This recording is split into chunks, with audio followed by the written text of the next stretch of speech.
What's going on, guys? How are you guys doing? It is Sunday, March 21st, 2021, and it is time for your WWE Fastlane 2021 post show.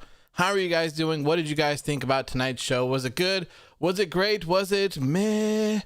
Let me know how you guys felt about the show. For me, personally, I thought the first half of this pay-per-view was trash, and the second half was fantastic. The show literally kind of took a turn there at the end, and some good stuff happened. The Fiend has returned. The Fiend is back in the building. You know, someone decided to let him in, and I can't complain about that. He looks great. I'm assuming that he will change eventually. I'm assuming that he'll probably go back to some sort of older version of himself. I don't think that he'll probably stay like that, but we'll see. We'll see as we go through. Very happy to see him back. Did not like that match, though. I'm gonna be clear with that one. I did not like that match. The main event, though. That main event, man. Some woos for that main event. Incredible. What an incredible main event, man. This is what I wanted to see at WrestleMania. Minus all of the interferences, you know. I don't quite understand how the end of the show kind of worked, considering that Edge was the referee and he got super kicked clear as day by Jey Uso and didn't like call it a disqualification, and then he got hit with the chair, didn't call it disqualification. But you know what? It is what it is. I'm willing to look past it because that match ruled. Daniel Bryan is one of the greatest of all time. Absolutely love that match. And you know what? I'm sticking to it. That's the match that we should have seen at WrestleMania. And I think Daniel Bryan's going to get added. All right, let's go through here. Say what's up to everyone. Let me say what is up to everyone. Philip was here earlier. Welcome, Philip. Thaib, welcome, my friend. Zach Stone, always a pleasure to see you. James as well. Anthony, Jared, Ayan is here. Let me see here. Marcel is here. Always good to see you as well. Mason, Molly Man is here. Vanch. Philip is actually here. Welcome, Philip. Just a normal account. How are you doing? Vanch. Chloe is here as well. Let's see here. Caden is here as well. Jake, Eddie. Punk is here. Obi James, Corey, JVOJ. Ender Screed is here. Welcome, my friend. Welcome. Nate the Great is here. Bro is here. Gar is here. Let's see here. Hoodie. Welcome back, my friend. Always a pleasure to see you. The Bill Shaw man. Welcome, my friend. Let's see here. Nate says this pay-per-view was damn amazing. Oh no, I'm dropping frames. Why? No, don't have me drop frames. Caden says I like the match, but I don't think it needed the interferences. Yeah, I can agree with you on that one. Shelvis, how are you doing as well, my friend? Good to see you. Marcel says I hated the interference, to be honest. Me too.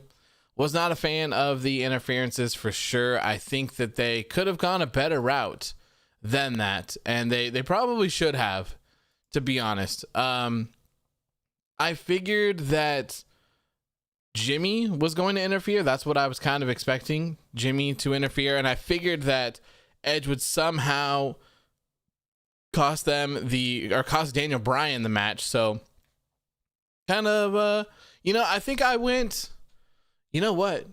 I think I batted like 100% for these pay-per-view predictions. I'm pretty sure I batted 100% on my pay-per-view predictions video. You love to see it. Leroy, how you doing, my friend? He said, who else heard that Finn Balor vs. Karrion Kross will main event NXT TakeOver Stand and Deliver Night 2? I think I heard that was the case, and then I heard that Io and Raquel were going to main event the other one. Nothing negative about that. I like it. Punk says, your thoughts on the Fiend's new look? I like it. This is what I was saying that should happen. You know, he was burned alive, so it only makes sense for him to come back. And every time I talk about the Fiend, I pretty much talk about the Fiend as if he were Jason. Right? So I think it's probably because I watched all the Jason movies or all the Friday the 13th movies not too long ago. But you know, Jason, unstoppable through the whole entire movie, can't be stopped. At the end, he gets killed, or so they thought. And then, you know, when he comes back in the next one, he has returned, but he's changed a little bit. So I think this fits perfectly with The Fiend. Perfectly with him. I didn't think that they were going to go so literal.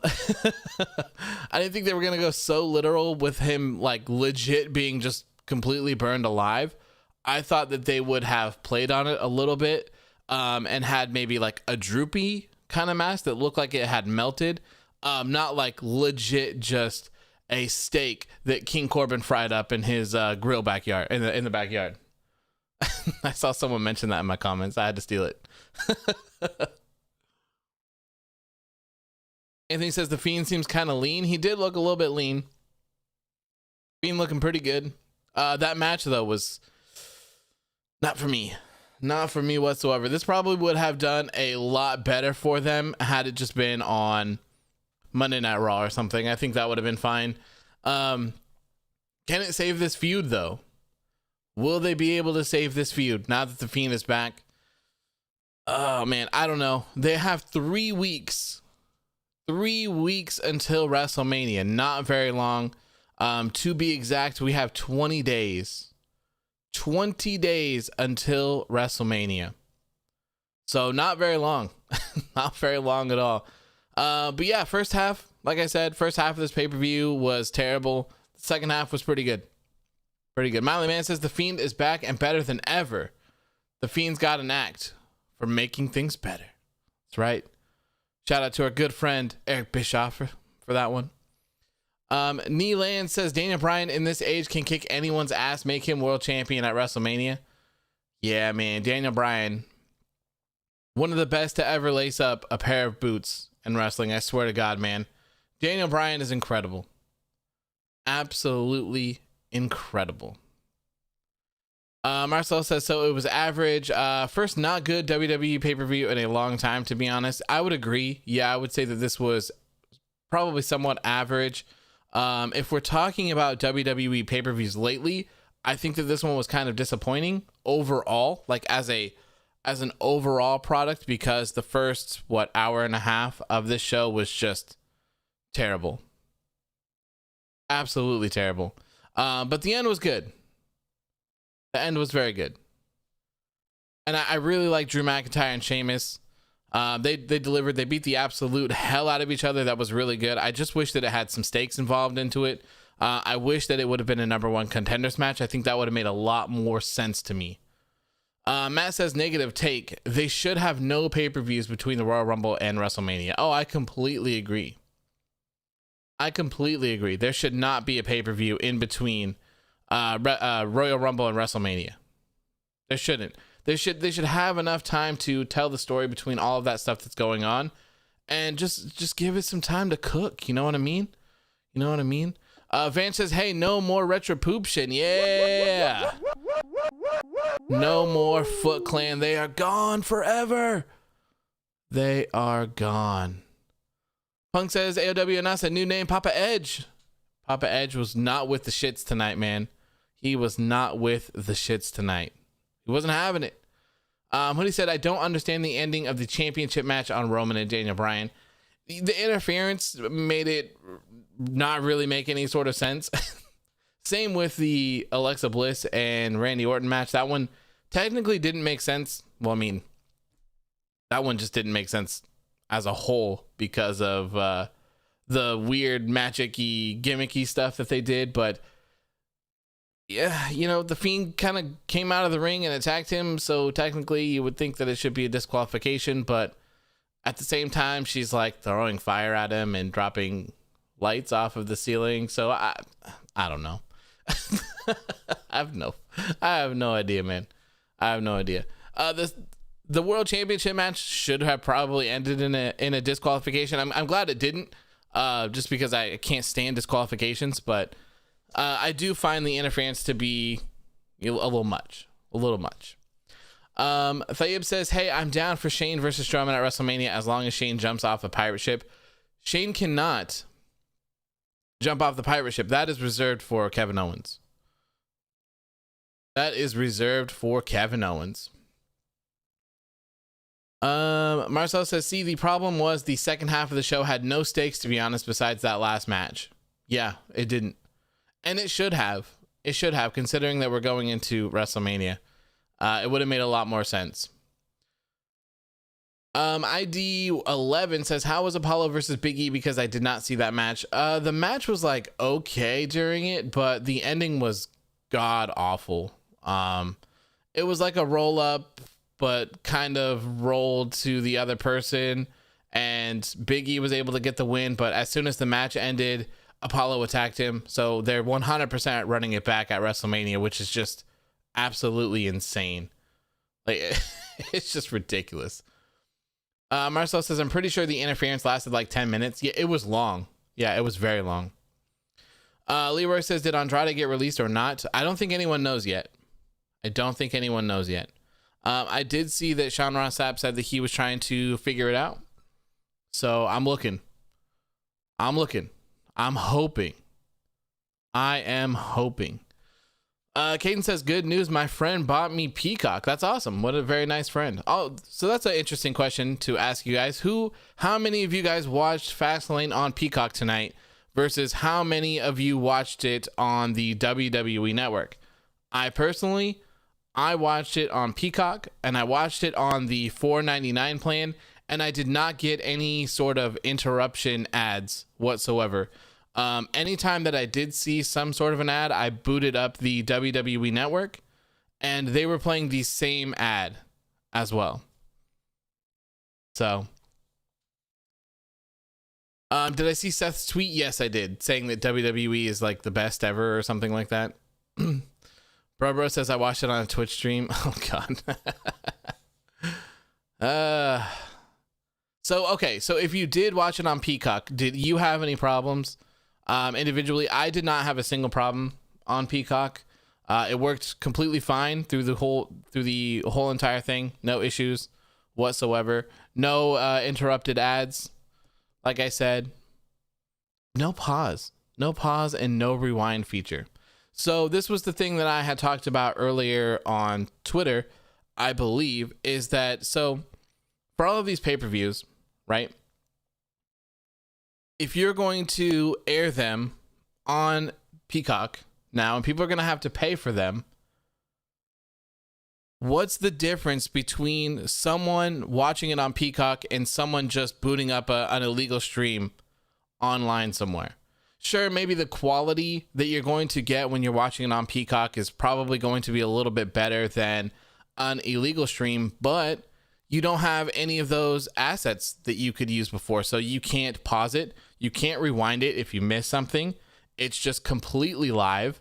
If you're using from your phone, you cannot screenshot it. You cannot record video to make GIFs out of or anything else like that. So to me, it doesn't really seem like there is a benefit for people to actually pay for Peacock. They removed all of the very important features that I think that you should have. And, you know, I think at least at the bare minimum, being able to pause and or rewind, I think is a huge deal. Huge deal. Plus, what if you're an hour late, 30 minutes late or whatever? You can't watch the beginning. You have to watch it live and then go back and watch the rest later. I don't know. It's kind of weird. Philip says, get my Edge picture and off the show once. What? If you don't spam for the entire show, I will show a picture of Edge at the end for you. That is my promise. Jared says, Peacock was terrible. WWE made a statement on Twitter about it. Many lag issues and buffering. I did see that. Let me actually bring that up so I can read it. Rollins says, how was my match? It was good.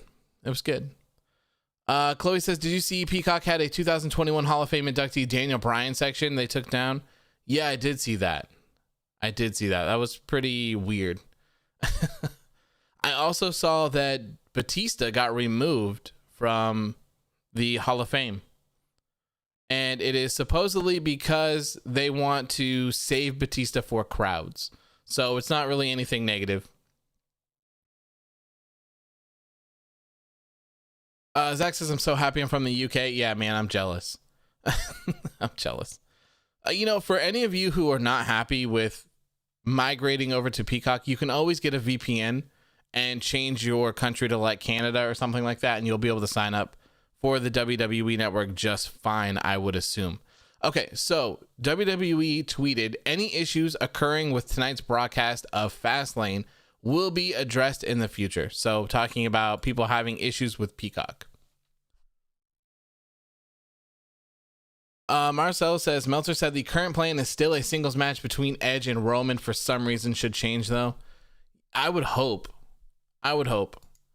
You know, but I think that's the, you know, one of the things that I said in my predictions video was that if it remains a singles match, I have Roman Reigns winning. If it goes to a triple threat, I would probably change that to Edge winning. I don't really understand what "and off the show" is supposed to mean.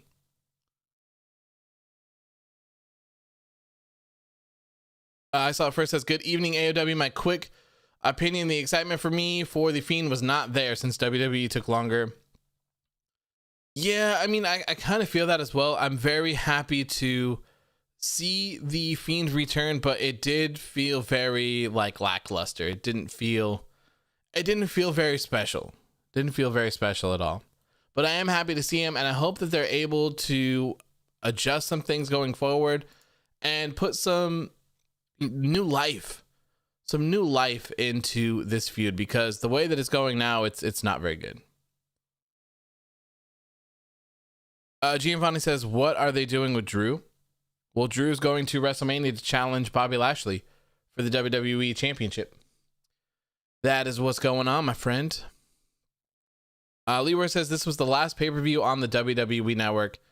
Yes, it was. And that is only for people in the United States. 4 people in the United States. Ayan says, bye, OW. I got to go early today as my 9th class is starting today, so I'll see you soon. Thank you, man, for tuning in. I appreciate it. Hopefully you have a good day in your class. Bob says, Drew and Sheamus was really good. I agree. It was very good. I wish that there were some stakes on the line, though. Van says, imagine finally getting in the Thunderdome and then Drew throws Sheamus into your screen and destroys it. Yeah. Marcel says, Drew versus Sheamus was like a textbook WWE no DQ match. Yeah, I would agree. What's going on, Apollos? How you doing, my friend? Felix says, yo, AOW, sorry I'm late. Glad to join. Glad to have you, my friend. Glad to have you. AJ says, what was the match of the night to you? Definitely the main event. Roman Reigns versus Daniel Bryan is the match of the night for me, easily. But yeah, Marcel, I do completely agree with you. I do feel like it was a standard WWE no DQ match. I don't feel like there was anything that really like stole the show from it, but overall it was just a good, a good just beat 'em up, you know, good old classic beat 'em up. I have no problems with that whatsoever. DMM says, honestly, the Fiend's face disappointed me. It's just the same mask, but burnt, although the attire looks nice. Yeah, I mean, I think that's what it's supposed to be, though, you know? Just him burnt. All burnt. And, you know, I think that what they'll probably do, we'll talk about it a little bit more when we get there, but I'm assuming that he'll have some sort of rejuvenation things or something. You know, maybe we'll start to see Firefly Funhouse, Bray Wyatt on TV again tomorrow on Raw, and they'll kind of go into it where they're like, oh, you've awoken him, or he's returned or something, but he's going to stay in hiding until WrestleMania, you know, because he's got to heal. He's got to rejuvenate. That would be my thoughts. Bob says, thoughts on the Pulse video I sent you? It was wild. Mr. Peanut. Jesus. Rapallo says, I didn't see the show, but it looks like it went exactly how I expected it to. Even Retribution turning on Ali. Yeah, if you watched my predictions video, I hit 100% tonight. 100% out of the park. 100%. Burbro says, to be fair, he was burnt alive. I don't know what you expected. Yeah, this is kind of exactly what I expected. Although, like, I didn't expect them to go so literal with it. I thought that he would return as, like, just a new version of himself, essentially. So I thought they would have reworked the mask here to be just kind of, like, drooping, like a little bit burnt. And then they would have altered his attire for that as well. I didn't think that they would just take it so literal. But I think it looks great. I think it looks good. Especially if it's just temporary. if it's temporary, I'm all down for that. I don't want to see him be this way for a long time. That's for sure. 999 says the Fiend looks sick, but the rest of the show was ass. The last match made me pissed. Jey Uso coming out and super kicking everyone pissed me off. I'm done with WWE. I'm just gonna watch AEW now. I don't blame you. I don't blame you, my friend. I don't blame you. Let's see here. Anthony says Bliss looked like a female version of Jeff the Killer. I am not familiar with Jeff the Killer. At least I don't think so. Chloe says Alexa Bliss is finally gonna pop the Jack in the Box on Raw. Yes. Hopefully they do something interesting. They only have what, 3 episodes? So they have 1, 2. Yeah, they have 3 episodes of Raw and 3 episodes of SmackDown going into WrestleMania. That's not very much. That is not very much. Philip says end of the show, Edge picture not going to be spamming, although it kind of seems like you're spamming to me, Philip. Kind of seems like you're spamming to me. I don't know about that one. Bro says everyone's comments on how Alexa pinned Randy made me laugh. Yeah, I saw a lot of people saying that Randy Orton is the luckiest person in the world. Is all my comments basically on all Fiend things right now. Molly Man says that's gotta be the Fiend. That's gotta be the Fiend, to quote Vince McMahon. Yeah, I don't really feel like they hyped this up. I feel like commentary kind of butchered this segment here. There was really no hype. Felix says, let's go. Can we get the tags of no hype for WrestleMania now? Yeah, probably.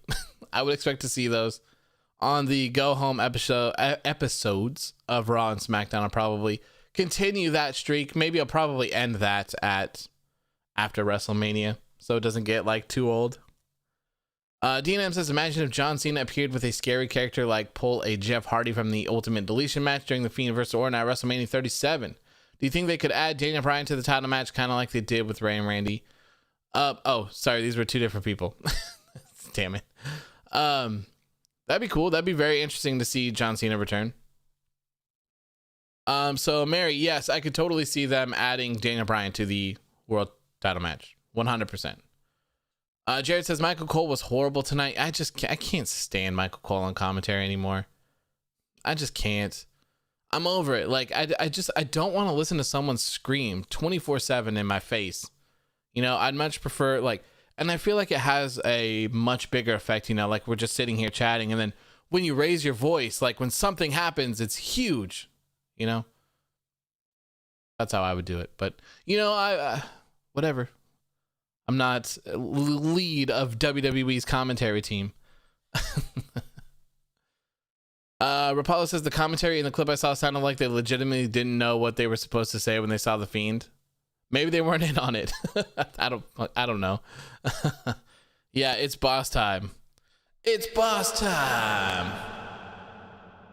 Marcel says, did you see the explosion in the Drew versus Sheamus match? Yes, I did. It was pretty cool that they threw him through the Thunderdome. I thought that was pretty cool. They had that spot where Drew suplexed, or was it Drew that suplexed Sheamus? No. I think Drew was trying to suplex Sheamus, but Sheamus actually suplexed Drew. And they had that little footrest there. I was really hoping that they were going to get suplexed on top of that, but they did not. Jeremy says decent show tonight. Yeah, I would go decent, average. If we're talking about a WWE show, I would say average. If we're talking about a WWE standard for the last 3 or 4 pay-per-views, I would say that this one was a disappointment. Just kind of depends on how you compare them, I guess. Basili says, that's why I hate Daniel Bryan, because the fanboys ruined WrestleMania 30. I wanted to see Orton versus Batista versus Triple H, and now they want to ruin Edge's return by throwing Daniel Bryan in there. Well, so if you were really excited for Edge's return, I would probably prefer Daniel Bryan get added to that match, because if it's a singles match, I don't think that there's any chance in hell that Edge walks out as the champion. If Daniel Bryan does get added to the match, I think that Edge would pin Daniel Bryan. That would be my guess. Van says bot. I am a perfect robot. Michael Cole, hold my beer. Yeah, pretty much. Leroy says, I liked Michael Cole when he did commentary with Taz. Me too. But now it's just so manufactured. It just seems so manufactured. I like it. Like, I much prefer when a commentary team is just hanging out and having fun. A good example is when they put Triple H on commentary with Michael Cole, and Triple H was just throwing shots left and right at Michael Cole. He was the cameraman, you know, like that stuff. That's the stuff that I personally like. Like, when things aren't taken too seriously all the time and they're having fun and you can see that they're enjoying what they do, I like that. I'm not a big fan of the manufactured experience where it's like, hey, guess what? It's been 4 minutes. You need to tell them that WrestleMania is too big for one night. Oh, it's been 5 minutes. You need to say it's boss time. Oh, it's been 2 minutes. You need to tell them that NXT TakeOver Stand and Deliver is too big for one night. Like, come on. Like, chill, bro. Chill. Just chill. Relax. God damn. And they did that the other day. Oh, man, what was that? Who was wrestling? Was it AJ Styles and Randy Orton? They were main eventing on Raw, and they just said, this, Tom Phillips, this WrestleMania main event or WrestleMania caliber match. It was like, God damn, you need to chill. You need to chill, Tom Phillips. All right. Like, I'm not having this. I'm not having it. God damn. Jared says, man, the women's division is horrible. Like, big oof. When they run her on my screen, I just scream and cry. Yeah. The poor women's division, man. It's suffering. It's suffering real bad. It's not going anywhere good. Only one match tonight, too. Let's see here. Bob says Pete Dunne versus Bryan would be amazing. Hell yeah, it would. Hell yeah, it would. Wally says WrestleMania 31 had a horrible build-up, worse than this, and it was one of the best manias. Obviously, build-ups for the biggest event is important, but I just want a good mania all around. Yeah, you know, I would agree that the pay-per-view actually delivering would be more important than the build-up, but the build-up is really important too at the same time. Like, you have to get people hyped up for things. And this is the whole thing that I talked about with Sasha Banks and Bianca Belair. It's like, there's no denying that Sasha Banks versus Bianca Belair could be a main event for WrestleMania. Right? I thought that match deserved to be one of the main events for one of the nights of WrestleMania. And now it's like, I don't even want to watch the match. I don't even want to watch it. Like, they've just been taking L after L after L. Like, I don't know. I'm over it, to be honest. Let's see here. Basili says, oh yeah, when Jerry the King Lawler used to go crazy during the Diva matches and JR brought him back. Yeah, that was so much fun. So much fun. I love stuff like that. I like to see people doing the things that they love, and you can really tell when they are and when it's manufactured.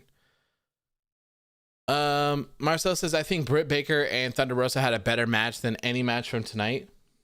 Do I agree with that? I really liked Daniel Bryan versus Roman Reigns, but for different reasons. I like the violence of Britt Baker and Thunder Rosa, but I liked the almost purity of Daniel Bryan and Roman Reigns until the last like 10 minutes. Mania says 2-Force, the last stop on the road to WrestleMania. Yeah, like, come on. JBOJ says, no disrespect to Nigeria, but I keep on laughing to Apollo's accent. He watched Black Panther too many times. Someone did for sure. Jared says, what should the stipulation for Randy and the Fiend be for Mania? I have no clue, man. It's got to have a gimmick to it, right? It has to have a gimmick. I don't know what it would be, though. Maybe another Firefly Funhouse match they had last year, something like that. I don't know. Anthony says the Fiend's new look is such good shit. Yeah, temporary. I like it as a temporary look, not one that he'll keep forever. I'm assuming, or I'm hoping, by WrestleMania he'll be like rejuvenated or healed or whatever it is that you want to call it, and we'll have maybe like a third a third style of the Fiend, a third version of him. I think that'd be pretty cool. Jared says Bryan versus Reigns felt like a New Japan match. I loved it. I can't say how much I love Daniel Bryan. Like, I can't put it into words how great he is. He's so good. So good. Bob says Randy's wife gonna be pissed. Yeah, probably. And Soulja Boy's probably laughing. Oh no. Oh no. Soulja Boy. It is kind of, it is kind of funny to argue about it being like fake and real when you're literally, like, your story right now is literally going against some like supernatural killer demonic clown thing. Marcel says, guys, the Fiend is a face apparently. Yeah, the Fiend has technically, in WWE's eyes, been a face for quite a while, I believe. It's interesting for sure.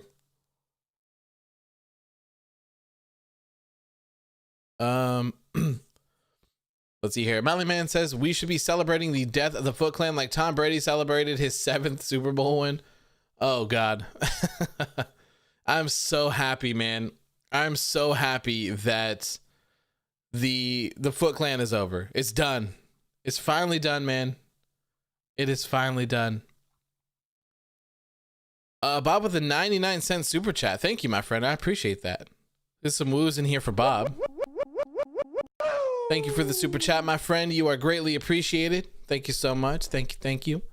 Anthony says, how do you think the Fiend Mania entrance would be? Hopefully epic. Name one AEW women's superstar who's better than Charlotte Flair. Thunder Rosa.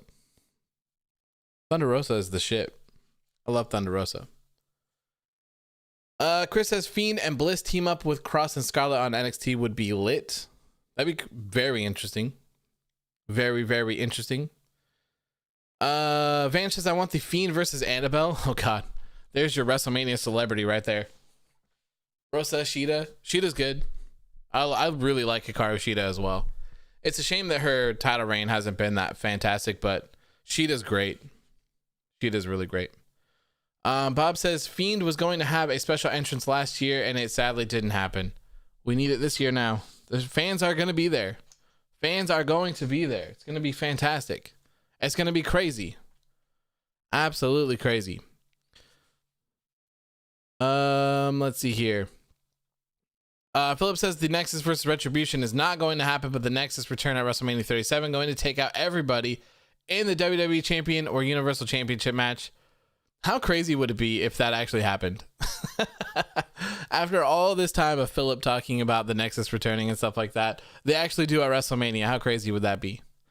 Zach Stone with the €5 super chat. Thank you, my friend. Thank you so much.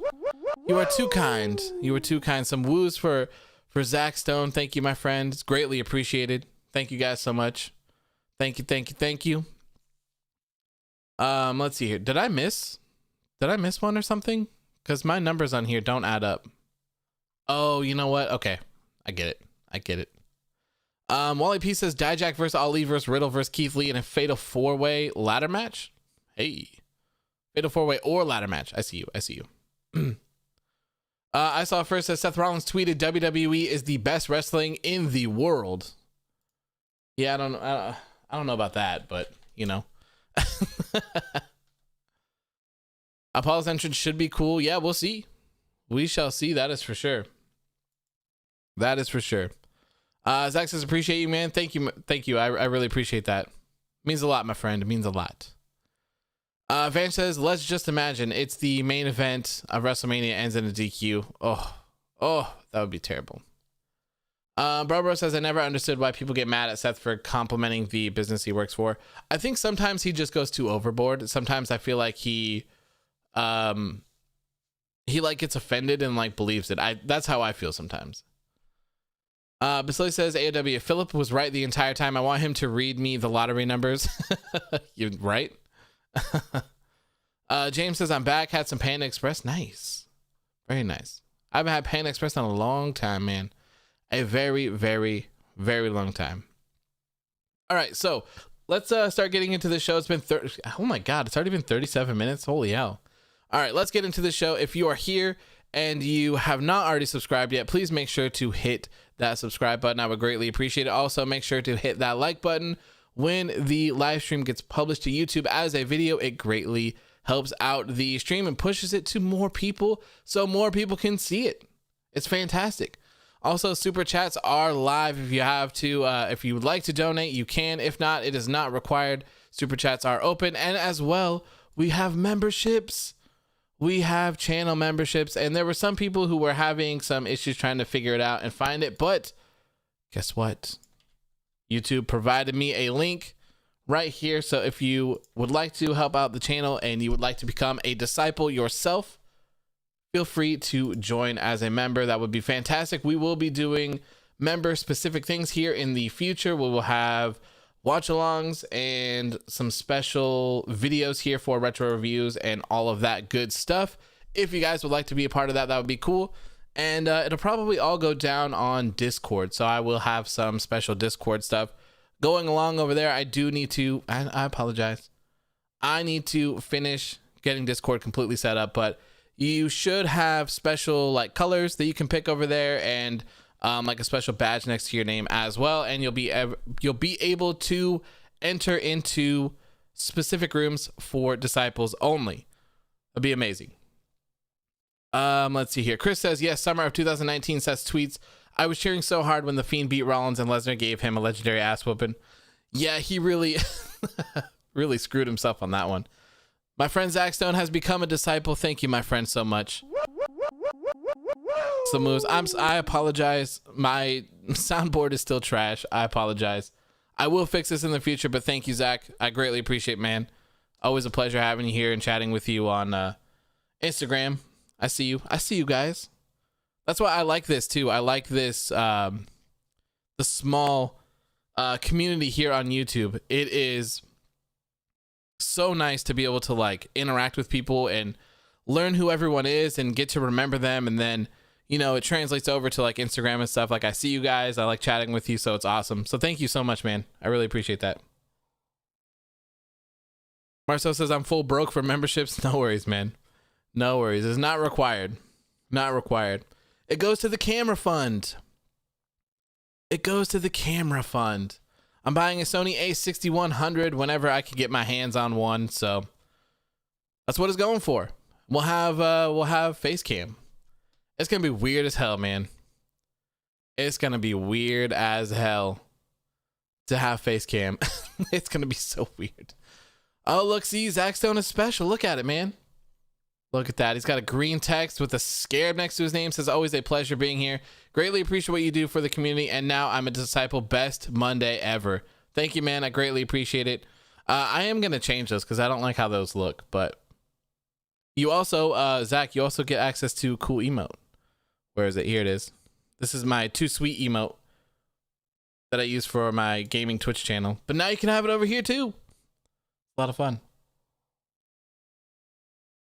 Marcel says, I just want Daniel Bryan versus Kenny Omega. Poof. That would be mind-blowing. Mind-blowing. Who should face Asuka at WrestleMania? It's probably going to be Rhea Ripley if I had to guess.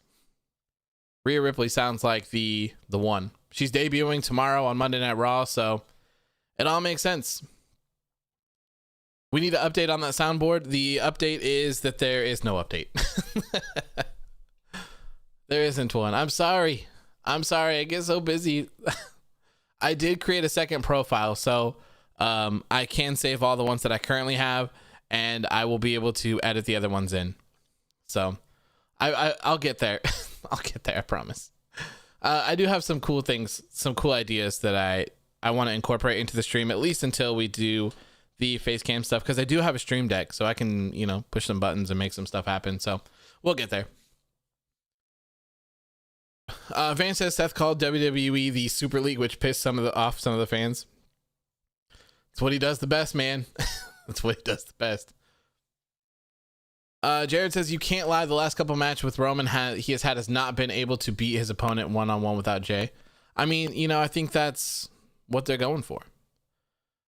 Scum says Retribution is fine. No, Retribution is dead. Retribution is in shambles.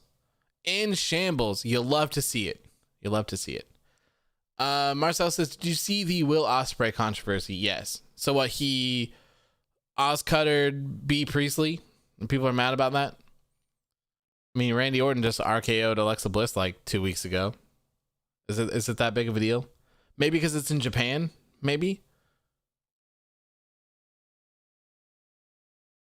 Zackstone says Retribution is dead. Yes, the Foot Clan is no more. The Turtles have defeated the Foot Clan. Shredder is on his own.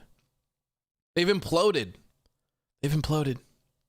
Van says, hey, by the way, Charlotte is removed from WrestleMania 37 poster, and Andrade also has good news. Something is fishy. I had heard that Charlotte tried to have Andrade added or booked into a feud with her, and they said no. So maybe it has something to do with that. I'm not quite sure. Probably not. I don't think that Charlotte is going anywhere whatsoever. And you know, the good news could be that him and WWE work something out where they're like, okay, look, you know what? You're right. We're going to put you on TV. So maybe we'll see Andrade tomorrow on Raw or SmackDown, whatever show he's going to show up on. I have no idea. Marcel says, I think Charlotte is pregnant, which could also be a thing as well. He could have got some really good news like that. So who knows? It could literally be anything. Did I see Falcon and Winter Soldier yet? No, we have not had time to watch it yet. James says, now I definitely want to see Randy Orton versus The Fiend Bray Wyatt at WrestleMania to drag me to hell match. It seems fitting since The Fiend came out of the ring through the mat. Sure. I'm down to see something like that. I'm assuming it will be a gimmick match, but I'm just not sure what it'll be. Bob says they are mad since Ospreay has had allegations. Oh, that makes sense. I don't know. Van says, don't worry, the underdog is on the way to find some kind of update on Charlotte. Yeah, we need an update. We need to know what is happening to Andrade. Is he free? Hashtag free my mans. Free my mans. Why are the Game Grumps trending? What did the Game Grumps do?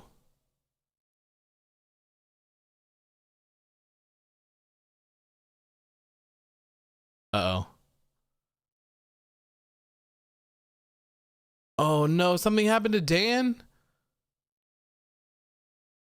Oh no. Oh no. Okay, I'm gonna have to do this off. Son of a bitch, no. Marcel says Andrade to AEW or New Japan, please. Yeah, it's something that I watch, please. That would be pretty cool. You know, I would greatly appreciate that. So yeah, I would be fine with that. I would definitely prefer it to be AEW. And you know what? Thea Trinidad is a free agent as well. So if Andrade got his release, someone could swoop up both of them and put them together. Oh my God, what a winning recipe. I also heard, my fiance told me that someone said Andrade tried to or did trademark La Sombra. So, hey. What did they do to Danny? I don't know. I haven't read it yet. There's like a huge thing on it, so I'm gonna have to read it because I usually watch the Game Grumps all the time. Chloe says Andrade was saying goodbye to the NXT Women's Division because he had Xia gonna run through it. Oh God. Oh no, Andrade's leaving. Andrade's leaving Xia and Boa behind in NXT.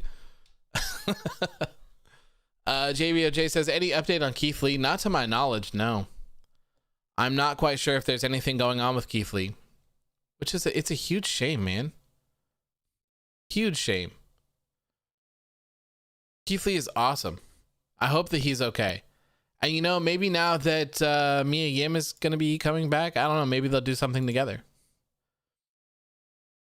Bro says, imagine if Andrade goes back to NXT, joins Legado del Fantasma, and wins the NXT Championship. I'm down for that. Always down for that. Let's see here. Elver says, the Fiend's new look kind of reminds me of Scarecrow, and I love it. I like it too. Andre says, this will be the worst WrestleMania ever, which is pretty wild to think about considering how bad last year's was. Hopefully, man, I don't know. Hopefully the nights are pretty short and they just kind of deliver match quality wise. I don't know. That's what I'm hoping. I saw it first as Charlotte is pregnant. This is why I believe she got pulled from WrestleMania. That would definitely be some high quality detective work right there first. For sure. I could see that. James says, did you see that an earthquake stopped the middle of New Japan? Yeah, I saw that. It was crazy.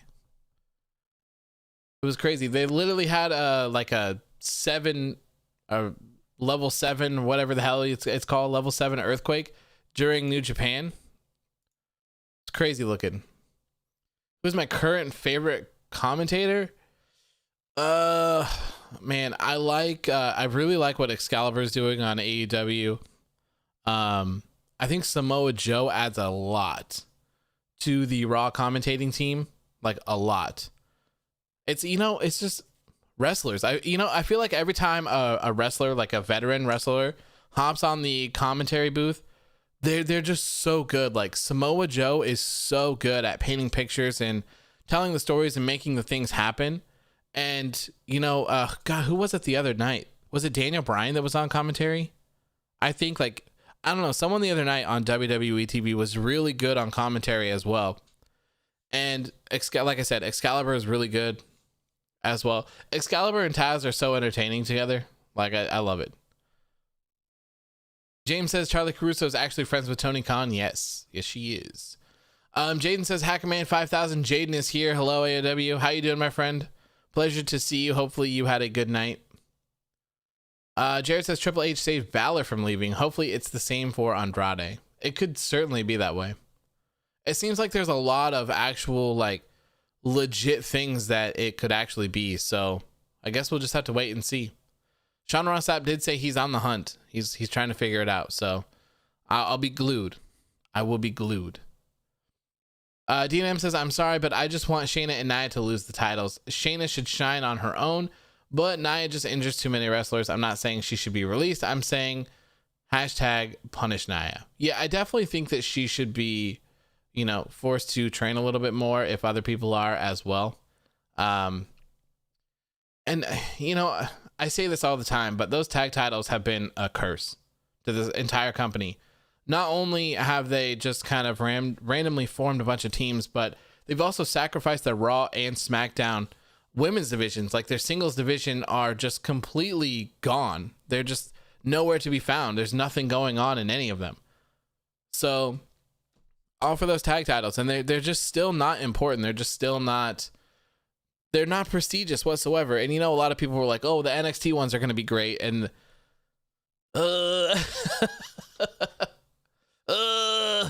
I don't quite know about that one. I don't know. That's not looking very good on NXT either, unfortunately. And you know what?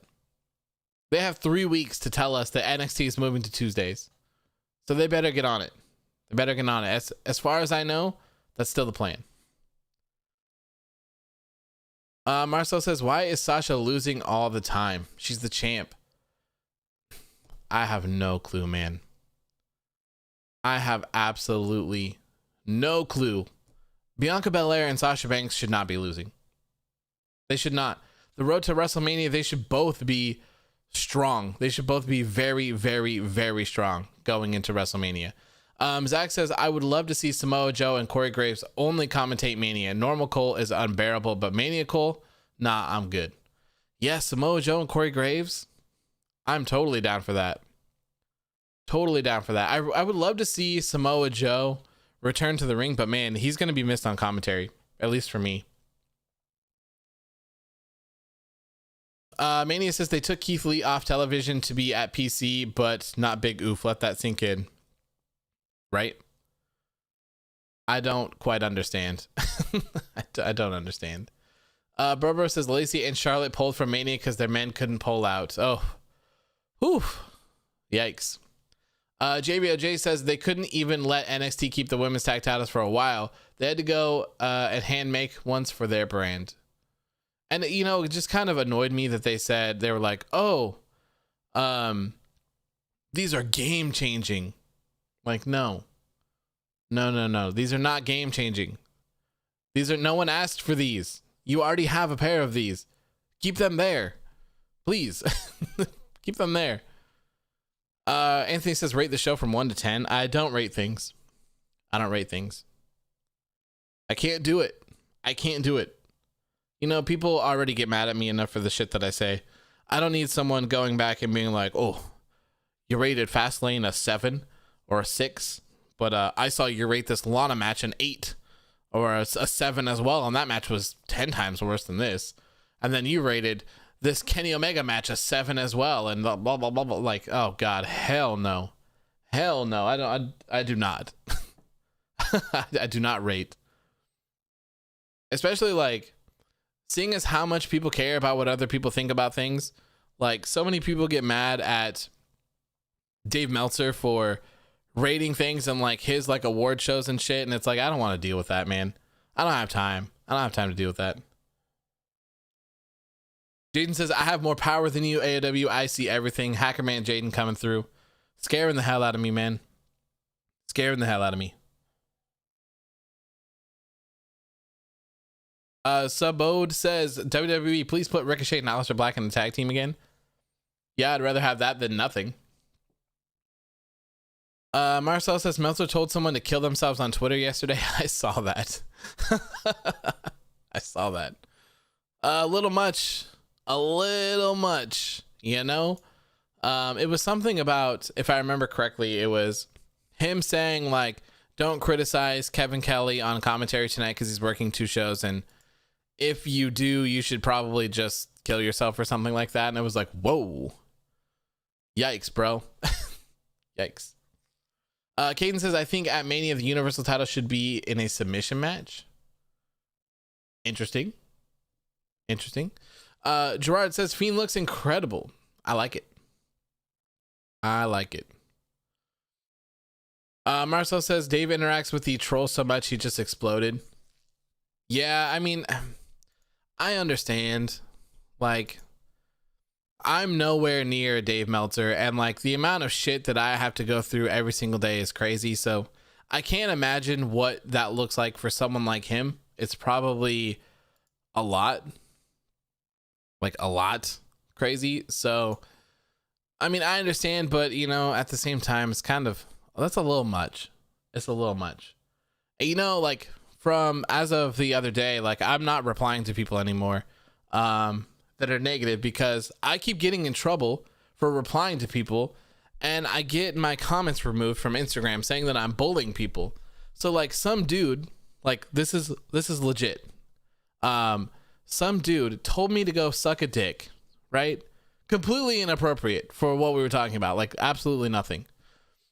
And I said that he needs to go, or that his mommy needs to give him some mac and cheese and put on the Saturday night cartoons. And someone or tons of people reported my comment, and I got in trouble for it. What? How is that bullying someone? Someone literally told me to suck a dick, and I told them to eat mac and cheese in front of cartoons, and I got in trouble for bullying.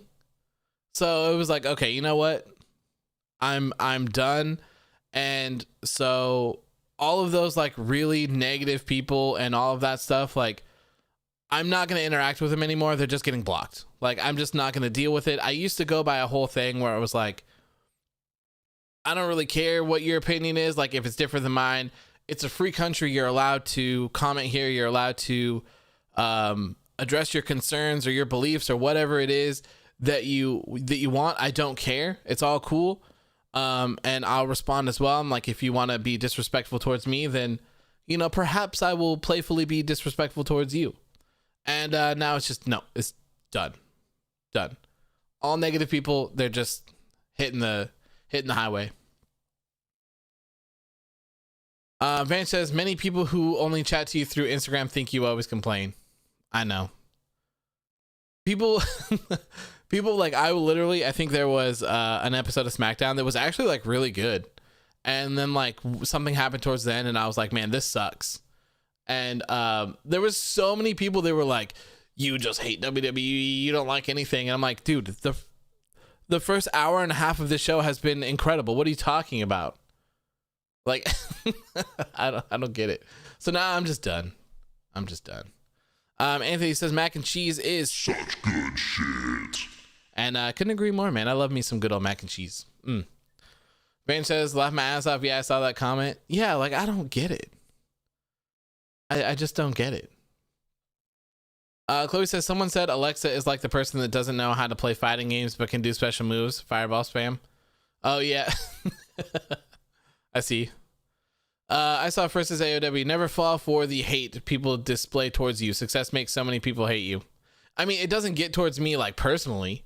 It doesn't affect me personally, but I just find it annoying that I'm the one that gets in trouble. Like, how is telling someone to sit down and have mac and cheese bullying? But telling someone to suck a dick is completely fine. I just don't get it. I don't get it. So that was the tipping point. I was like, all right, you know what? I'm just done. I'm done. James Wheeler says, Philip Johnson is the head of the chat table. I like what you did there. Let's see here. Jaden says, this is only the beginning, AOW. Respect me or I will send you photos of Humberto Carrillo and Goldberg. Oh, no. Not pictures of Goldberg. I can stand pictures of that scrub Humberto Carrillo because he ain't even on my league. But old man Goldberg, oh, ugh. No, thank you. Ugh. Can't have that. Can't have that, Hacker Man Jaden. JVO says Instagram be tripping. Yeah, no kidding. No kidding. Damn.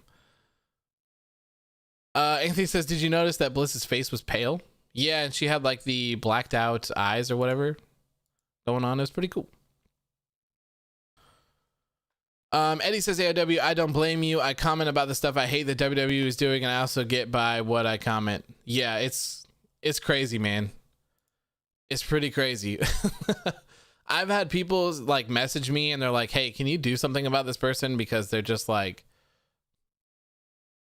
bullying me, and it's like, just block them. Like, I can't do anything. I'm sorry. I'll block them as well. But it's like, damn. Whew. Damn. It's crazy. People are wild on the internet. People are wild. All right. So we were supposed to get into the show like 30 minutes ago. And we just kept talking.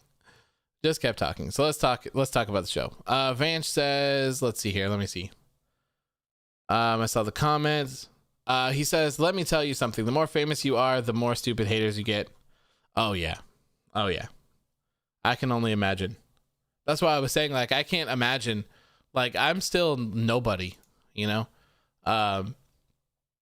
Dave Meltzer's... How many followers does Dave Meltzer have? Dave Meltzer. 240. Yeah, I'm a little bit behind. But, yeah, I can't. I don't get it. I don't get it. Anthony says, tell them to meet you at AOW Underground. I know, right? I'm trying to get AOW Underground off of the ground, but I still need a small loan of 69 million US dollars. We need 69 million US dollars to get AOW Underground off of the ground, but don't worry, it's a pretty good investment. It's very good because, you know, we will have Ric Flair there. Woo! Ric Flair will be at AOW Underground. Woo! There will be no Humberto Carrillo. There will be no Goldberg. None of it. I just need a small loan of 69 million United States dollars. That's all. Man says, did you know that John Cena follows 200,000 people? That's crazy. That's insane. Absolutely insane. I saw first says, be careful, Humberto is now jacked. He's the new Big Papa Pump. I saw first, my friend, I have an at-home gym now. I got a gym at home. I got an elliptical. I have a treadmill. I have weight resistance. I have a step stool thingy-majiggy. We have kettlebells. We have free weights. Humberto Carrillo can bring it. He can bring it. I got it all in my house. Look, this man's Humberto Carrillo is paying $10 a month to go to Planet Fitness, okay? To get his little weights on, all right? Big Papa AOW, he's got that in his garage, all right? I'm gonna be jacked. It's WrestleMania season. I'm ready. It's no, you know what? It's not WrestleMania season, all right? It's AOW Underground season, all right? I'm ready. Chloe says AOW Underground. Are we finally getting AOW versus Baron Corbin in a cook-off? Man, he couldn't take me in a cook-off. You know, one of Baron Corbin's steaks looks like the Fiend tonight. Look at that picture. You see that topic picture? That's actually a picture of one of Baron Corbin's steaks. Took that right off of his Instagram before he blocked me. Look at that steak. Disgusting. Absolutely disgusting. That's not a thick, juicy boy. That thing's been burnt to hell. Ugh, disgusting. Scrum says, he says, legend has it Daba Kato, Arturo Ruas, and Riddick Moss still hang out in the Raw Underground basement. Oh, that's a good one. That's funny. That is funny. Van says, now that's a cheap price. Yes, only $69 million. It's a small loan. Jaden says, I'll give you $69 million. Just give me like 69 million years. Ooh, okay. I think I can wait around for that long, but we'll have to check because I don't know if Ric Flair will be here in 69 million years. We'll see. I mean, we might have to come up with another slogan. Someone else might have to be there because in 69 million years, I'm not quite sure if Ric Flair will be able to be there anymore. Van says, there is something I want to tell you. You are a pure soul to forgive the King Baron Corbin. Yeah, I forgive him. I completely forgive him. No hard feelings. He's scared of hashtag Chef AOW. I'm the steak god. The steak god. He fears me. It's okay. He's got some nice watches and, you know, he could buy some expensive $500 Wagyu steaks and all that stuff. But you know what? I'll just slide down to Walmart or something. I'll get me a cheap little $3 steak and I'll cook that thing so good that it will be better than his $500 Wagyu. He'll burn that stuff to hell. He'll cut it the wrong way. He won't let it rest. He won't season it properly. You know what? This man's gonna, you know, he's gonna grill it. He's gonna take it right off and he's just gonna cut right into it. He's not gonna let it rest. Ugh, disgusting. Absolutely disgusting. Harvey says, I'm so used to seeing you post on Instagram, but man, you sound so genuine. But are you hoping for a triple threat? Yes, I am hoping for a triple threat. I would love to see that. Bro says, Ric Flair already like 100 million years old. I think he'll be good. Good to know. All right. I'm glad that we don't have to change our slogan then. So Ric Flair will still be there in 69 million years. We will get an AOW Underground off the ground. James says Carlito and the Nexus on AEW Underground roster would be epic. Hey man, for $69 million, anything is possible. Money talks. Anthony says the Fiend is disgusting. He is way more gorgeous than Reginald. KPR says, I saw that you watched the Snyder Cut of Justice League. What's your honest thoughts? That it is a cinematic masterpiece. Cinematic masterpiece. That's how I describe Justice League. And you know what? They're coming out with the black and white version that's going to have that extra deleted Joker scene where he says, we live in a society. I'm going to check that one out too. I'm going to check that out one too. Evo Extreme says AOW in the ground. Oh, that's not what I like to see. Not what I like to see. Philip says, can you bring back the Nexus? I know it's definitely be like the original one, but bring them back. See, hey, for a small loan of $69 million, I'll bring back the Nexus for you. I'll bring them back. Vasily says, guys, we can always freeze the head of Ric Flair and put him on a cyborg. Hey, there you go. There you go. And all you have to do is just have a little soundboard on it. There you go. You got yourself a Ric Flair. Van says, Mark Zuckerberg versus AOW on AOW Underground. Winner gets Instagram. Yes, please. Please. Chloe says, everyone give the $69 million to our Nigerian California Prince Apollo Crews to give to AOW. Yeah, I should write him an email. Maybe I should email Apollo Crews. Maybe he'll have the 69 million. Bro says, I'm one of the 200,000 people that John Cena follows. I'm still surprised.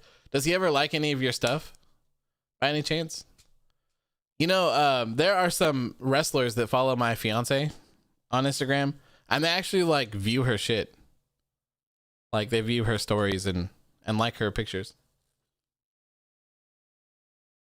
No one views my stories and likes my pictures. I'm upset. My fiance even out here burying me. I just can't win. Can't win. Harvey says, would you say that the Snyder Cut is better than Endgame? Yes, I would. I think that Endgame was a good movie, but Endgame was not as good as Infinity War and certainly not as good as Justice League.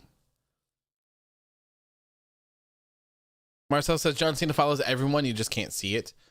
Oh, that makes sense. That makes sense. KPR says, what's this 69 million thing about? Can someone explain to me?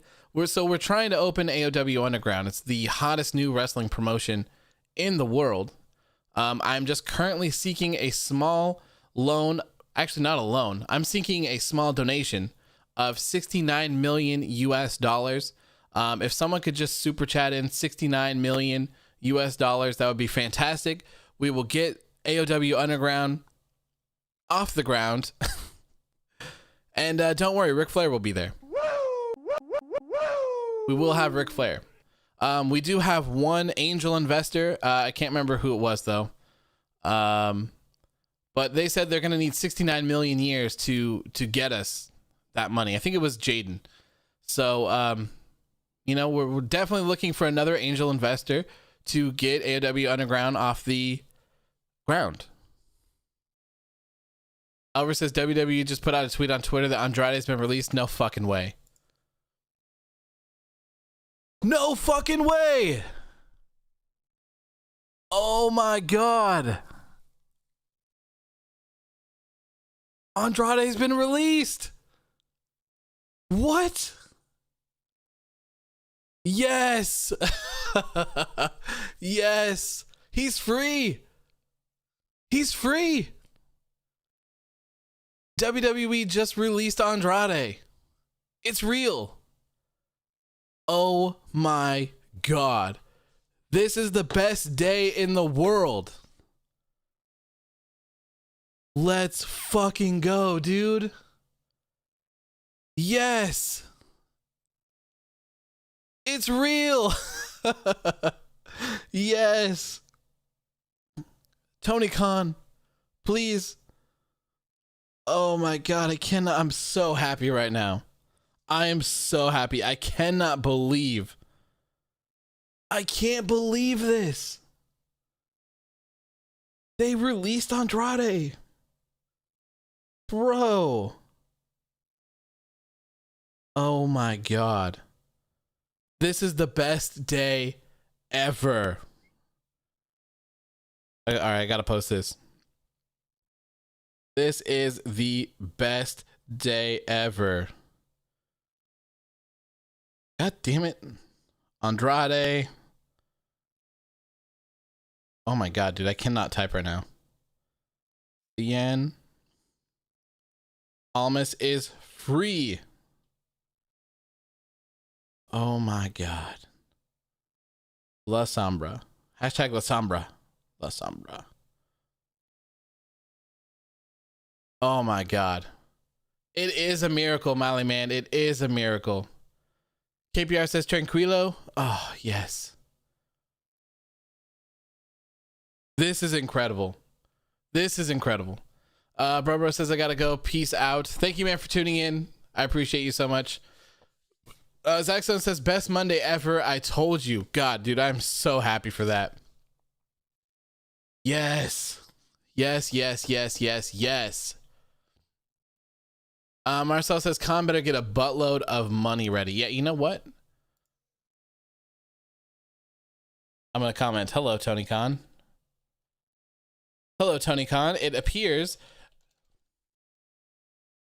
that the greatest duo of all time, Andrade and Thea,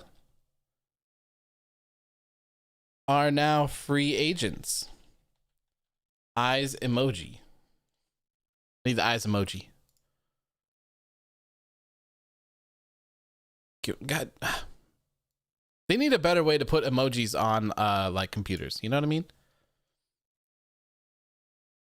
Oh yes, Yes, yes, yes, yes, yes. Hell yeah. Okay, I got off my hot tweet. So no 90 days. Oh, that's a good question. That's a good question. I don't know. I think it. Damn they. Damn, dude. They didn't even. They hit him with. This is all it says. This is all it says. WWE has come to terms on the release of Andrade. We wish him all the best in all of his future endeavors. That's it. They didn't hit him with anything else. That's wild. That is wild. Oh man, I'm so excited. Damn. Yeah, I feel like tonight is like the greatest night in the world. Like I don't even know what to do. Oh, hell yeah. Okay, we do need to talk about this show.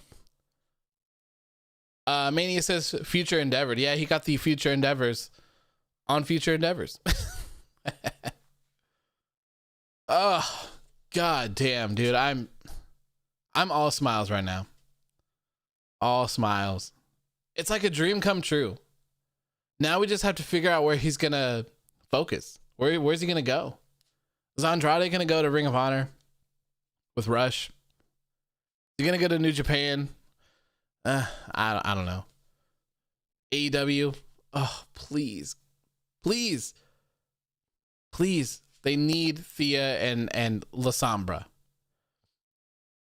Noah says heel Andrade versus Darby Allin for the TNT Championship. Yes. Yes. I saw first says good for Andrade. Now he goes to AEW where he can be used correctly. La Sombra with Pentagon Jr. and Rey Fenix. Oh, yeah. But what about Pac? What happens to Pac? Vance says Father Rollins' blessing worked. Yes, it did. It did. God bless. God bless the great Father Rollins. Yes. Yes. I'm so happy, man. I'm so happy. I cannot believe it. Anthony says maybe Andrade can go to AEW Underground. Yes. Yes. Even more importantly. James says so that's why Charlotte is absent. And maybe they're pissed off at her. Chloe says now Andrade can fish in peace. Could you imagine if he stopped wrestling, he became like a famous like bass fisher or some shit like that? That'd be so funny. That would be so funny. Basili says AOW Andrade versus Darby Allin for the TNT Championship. Shut up and take my money. And I was about to say the same thing. Yes. Yes, yes, yes. Man, I'm so happy about this. I am so happy. I can't wait. I cannot wait for the future. Molly Man says Shocker of the Month award goes to Andrade gets released by WWE. Vance says maybe Charlotte forced Vince to release Andrade. I'm not quite sure that she has that power. But who knows? Maybe she's next. Chloe says Andrade's first TV debut will be on Deadliest Catch. I'm ready for it. There you go. Marcel says Andrade joins Death Triangle and Zelina manages them. Money. Yes. Oh, man. Yes. I see you, Chloe. What's going to happen to Xia Li and Boa? That's great. Okay. Father Rollins says, AOW, you're welcome. I'm blessing you to see Andrade get released. Thank you so much, Father Rollins. Thank you so much, man. Victor says, you think he has the 90-day no wrestling? I'm not sure. I'm not sure, to be honest. It seems like some people have had them, and then some people have negotiated them out of them. So I have no clue. I have no clue. Chloe says if Andrade joins Death Triangle, wouldn't it be Death Square? Death Squared would be dope. You know, like Death with like the 2 above it or whatever. That'd be a sick name for a team. Not gonna lie. James says, imagine if the AEW roster was at the parking lot in WWE headquarters, and when they saw Andrade leave the building, they went nuts and shout, D Elite, DD Elite. God. Comments about the Nexus. Philip says, when the Nexus returns at WrestleMania 37, Wade Barrett is going to be the new WWE champion since he didn't get it in 2010, but he's going to get it in 2021. Philip, you're crazy, man, and that's why we love you.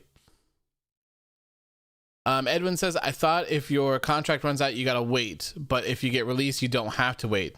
But did the ones who got released in March have to wait? Okay, so typically what happens is the people, if their contract runs up, they do not have to wait because they fulfilled their contract. If they get released, they typically do have a 90-day no-compete. So I would assume that he probably does have a 90-day no-compete, unless he was able to get himself out of it, which is very possible. I mean, for Andrade, he does have Charlotte and Ric Flair on his side, I would assume. So who knows? Who knows?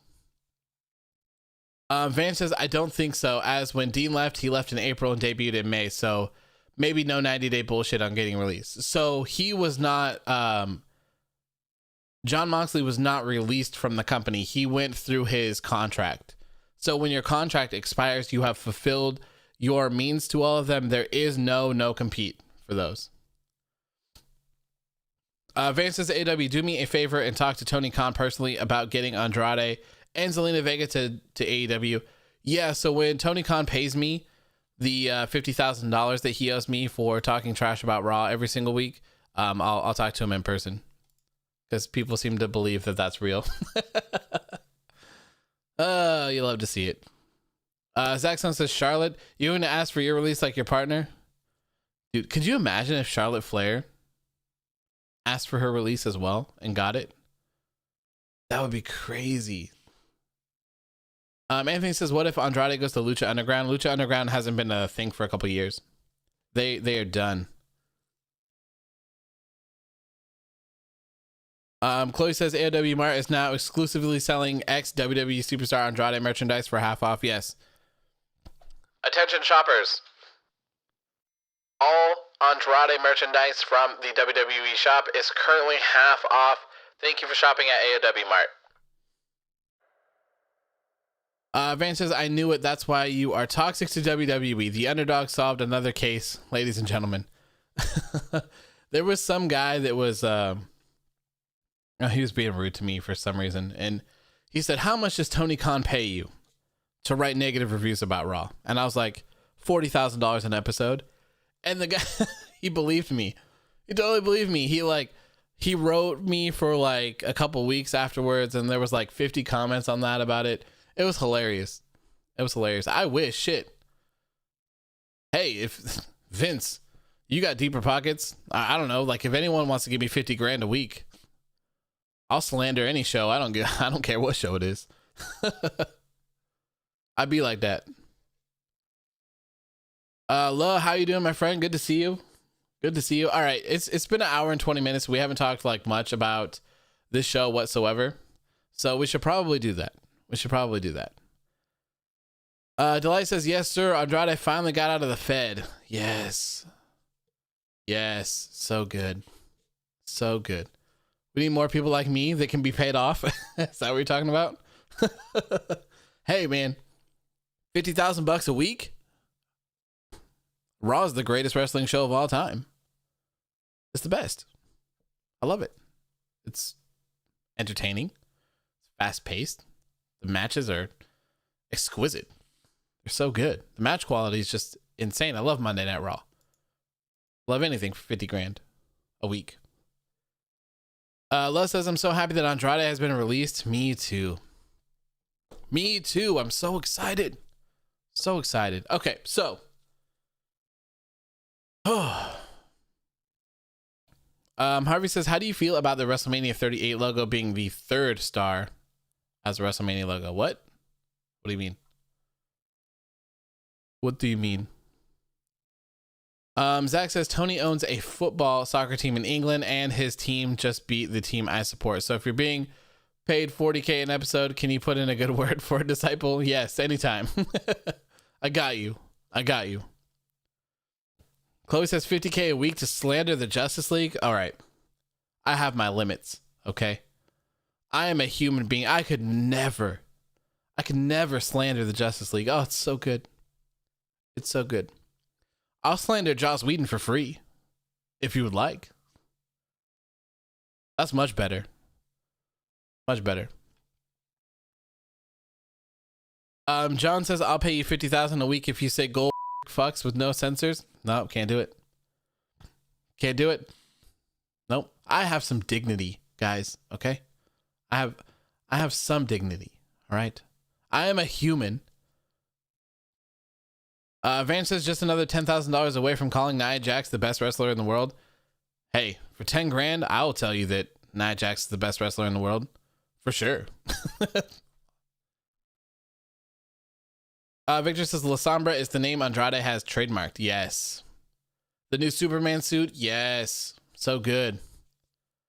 Scrum says slander AEW and Vince will pay for AEW Underground. Hey, I was just getting 50 grand a week, but if Vince wants to shell out a small amount of 69 million, we got it. Got it. Gar says we got Joss Whedon's Justice League. Now imagine a Zack Snyder Avengers movie. Oh God. That would be an interesting one. That's for sure.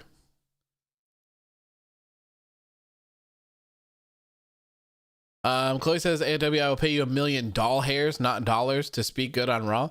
What am I supposed to do with doll hairs though? Like open up an eBay store or something like that? John says, but you just said Raw was good. Where's the dignity? Well, you see, bull is a very bad word. It's a very bad word. It is not one that someone should say in public whatsoever. And you know, if I'm being honest with you, I am so used to bleeping out when I say Goldberg that whenever I hear his name from someone else, it like shocks me. Like I'm actually, I'm like, whoa, like cause I hear it in my headphones as well. So cause I have it on like playback so I can make sure that there's no issues. So every time that I say Goldberg, I hear it. So when I hear it uncensored, it shocks me for a second. I'm like, whoa, did someone actually say Goldberg and didn't censor it? That's crazy. That is crazy. Harvey says WrestleMania 25 logo was a star. WrestleMania 32 logo was a star. And now WrestleMania 38 is a star. You get what I'm saying? Oh, I see. Okay, I see. For some reason, I thought you were talking about this year's WrestleMania. And I was like, I don't get it. It's a pirate head. Jeremy says if he goes to AEW, it won't be anything special. I disagree, Jeremy. I think it'll be the best thing in the world. Best thing in the world. Van says, oh my God, Ricochet is heartbroken as Andrade alone got released. You know, they were just posted some stuff for him. Or he did. I don't know. Chloe says Gold comes back to squash the Fiend again, but this time he spears Alexa too. Sounds about right.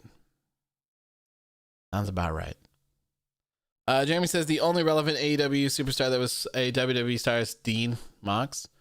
I disagree. I don't think that they need to go over there and be like superstars. I think that it's a nice alternative for them to get out and be able to do the things that they love and actually be able to do them, you know? Some people are totally okay with just sitting on the sidelines, collecting a paycheck. I'm sure he gets paid pretty well. While others, they're like, hey, look, I'm in my prime. I'm in peak condition right now. So I want to be doing what I do best. I want to wrestle. So it doesn't matter how much you're paying me. I just want to wrestle. So I understand that. And I think that's the mentality that people should have. There's, it's always like when you're like, oh, okay, Shinsuke Nakamura, like he's booked like a geek. And he never wins, but Shinsuke Nakamura is incredible. Like he's one of the best, right? And people are like, oh, he just wants to surf. That's all he wants to care about. And it's like, I get it. But at the same time, it's like, if you're in this business, you should be in this business because you want to be the best in the world, right? Like imagine a football team, or I mean any sports team, right? But just imagine you're a football team and you hire a quarterback and it's like, hey, what are your aspirations? And they're like, well, I'm here. Like, I just want to get paid my $1 million. I don't give a shit if we win a game. I don't give a shit if we go to the Super Bowl or not. Like, I just got this mill. You know what I mean? So like compare that to someone who gets hired on another football team is like, look, bro, like you can pay me half the price. We're going to the Super Bowl. I'm going to make sure that we get there. I want like a $3 million bonus when we get there, something, you know, like everyone should have that drive to be the best at what they do. So just to kind of get in there and just be like, meh. Well, I'm here at WWE, so I guess I'll just collect my paycheck, you know? I think that's frustrating. Noah says, I purposely did 2 school assignments ahead of watching Fastlane. Oh, instead of watching Fastlane. You know, I don't think that Fastlane was terrible. The second half was pretty good.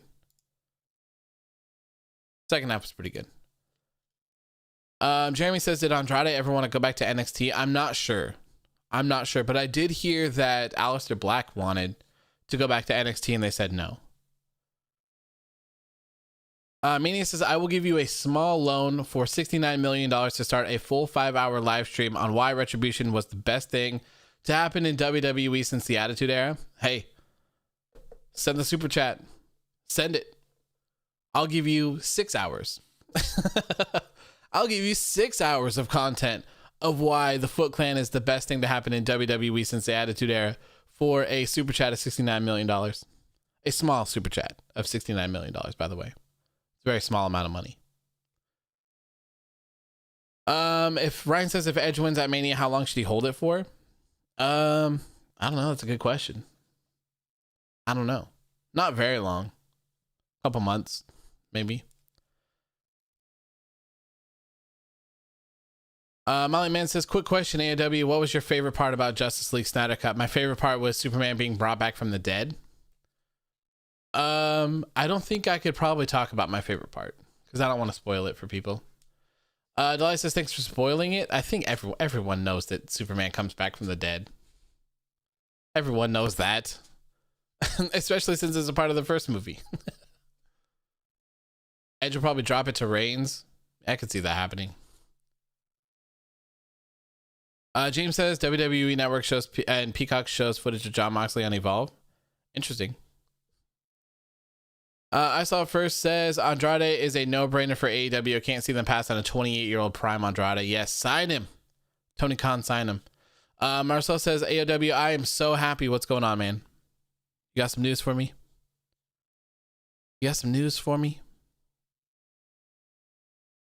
Let's see here. Leroy says, I'm willing to offer you $200 million to say that Humberto Carrillo is the GOAT. Bring it on. With $200 million, I could fund like almost 3 AEW Undergrounds. Hell yeah. That'd be great. James says, can I please be a referee for AEW Underground? Sure, man. Yeah. Delight says, his name is La Sombra. Yes, it is. Yes, it is. I'm so excited.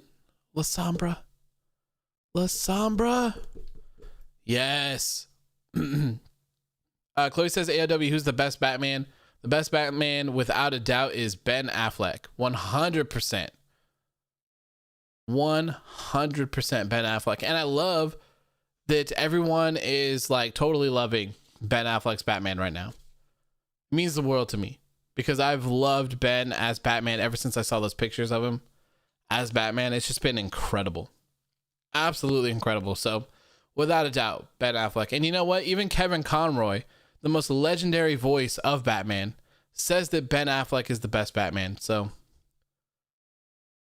you know, it's gotta be true. Basilius says Andrade to AEW can complete the 4 Horsemen pinnacle. La Samba and 3 at Trinidad to AEW Underground. Yes.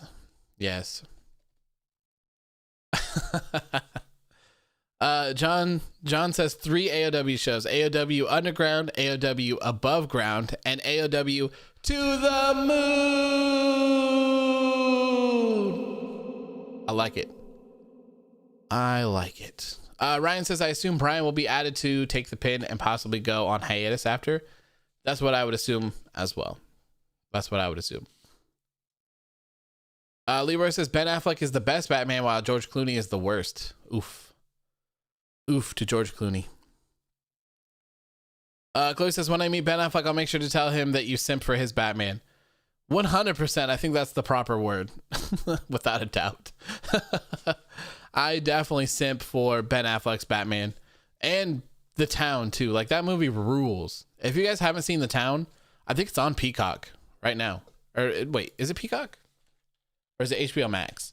It's on Peacock or HBO Max. But The Town, that movie kicks all of the ass. It's about, like, robbing banks and stuff.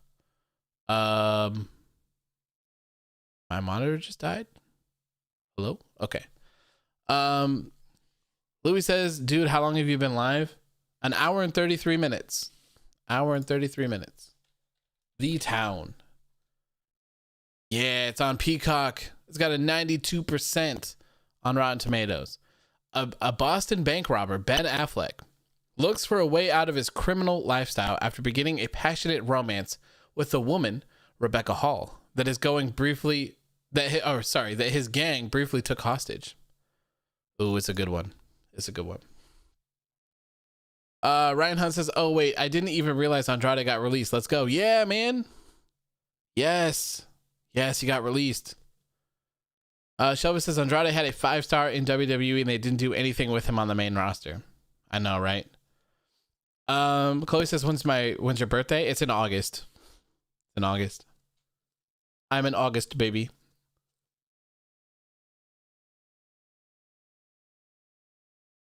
Gar says, quick, Lasamba needs to roll up and take IWGP title from Ibushi before he can combine the two belts. Yes.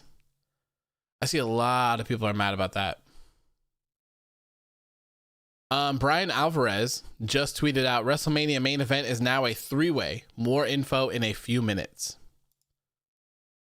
Not surprised on that one. Okay, let's talk about this show. I'm sorry, we have to talk about this show. We have to go through it. Okay, so we're going to start off the show here with the pre-show match where we saw Matt Riddle take on Mustafa Ali for the United States Championship. James says, I'm going to leave. I'll talk to you tomorrow for another great episode of Raw. Can't wait for Rhea Ripley to show up. Let's go. Thank you for tuning in, man. I greatly appreciate it. Hopefully you have a good rest of your night. So yeah, anyways, this match between Matt Riddle and Mustafa Ali was actually pretty good. I couldn't complain at all about it. And I was actually pretty shocked to see it on the pre-show, on the kickoff show, whatever it is they call it these days. I was not expecting that, but they delivered. I'm very, very, very happy about that. And more than anything, I'm happy that Matt Riddle retained because there were a couple times, man, where I was like, oh man. I'm like, Mustafa Ali is going to win the United States Championship tonight, isn't he? I'm like, oh no, please, God, please don't. And he didn't. Matt Riddle still won and still the United States champion.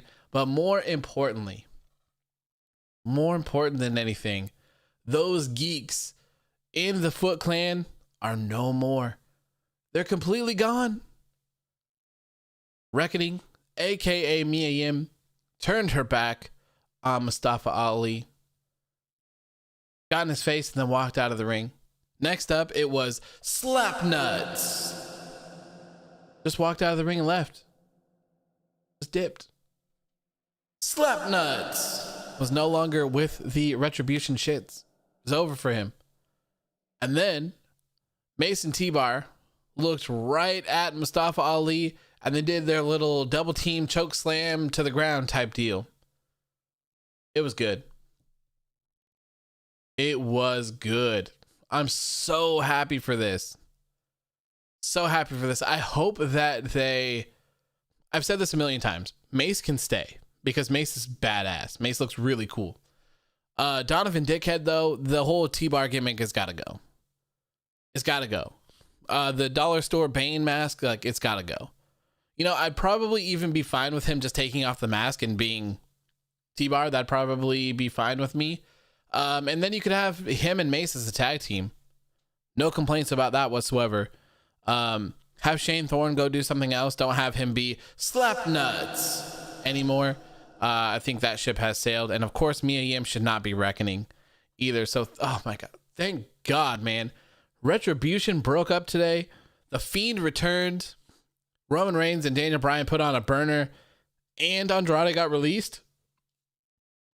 The best Sunday in the world.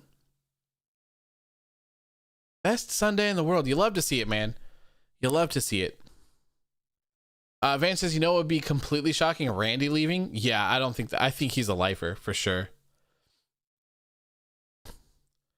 Jeremy says, remember last year's match when it was just Charlotte versus Rhea Ripley and Rhea just kept screaming the whole damn match? I try to forget about last year's WrestleMania, if I'm being honest with you. Let's see. I'm trying to see if there's any updates on this. Zach Stone says, best Monday ever. Yes, I couldn't agree, man. Couldn't agree more. I'm so happy. Chloe says, I want to see Mia Yim on SmackDown because she'll fit right in. I would like to see just like women's divisions actually be used now. I'm so tired of just those stupid tag titles. So tired of it. JVOJ says Keith Lee should be Matt Riddle's next opponent for the US title. I'd be down for that. I would be down for that. Delight says, bruh, Oregon State and Oklahoma State are going at it right now. Really? I am from Oregon. It's where I reside. Harvey says, do you think they will remodel the Universal Championship after Mania or in the near future? So a lot of people, I think it's just a fan theory at this point, but a lot of people think that Edge is going to win the title and that he's going to bring back Big Gold, which, hey, if that happens, I ain't going to complain about that. Chloe says, EST versus the HBIC, take my money. Have we seen them fight in NXT before? I saw first says Hulk Hogan could become 24/7 champion at WrestleMania 37. Rumor alert, please let this not be true. Oh, God. Please, no. Please, no. No. I don't want to see that. Please, no. Who's the HBIC? It is Mia Yim. HBIC stands for head bitch in charge, I believe.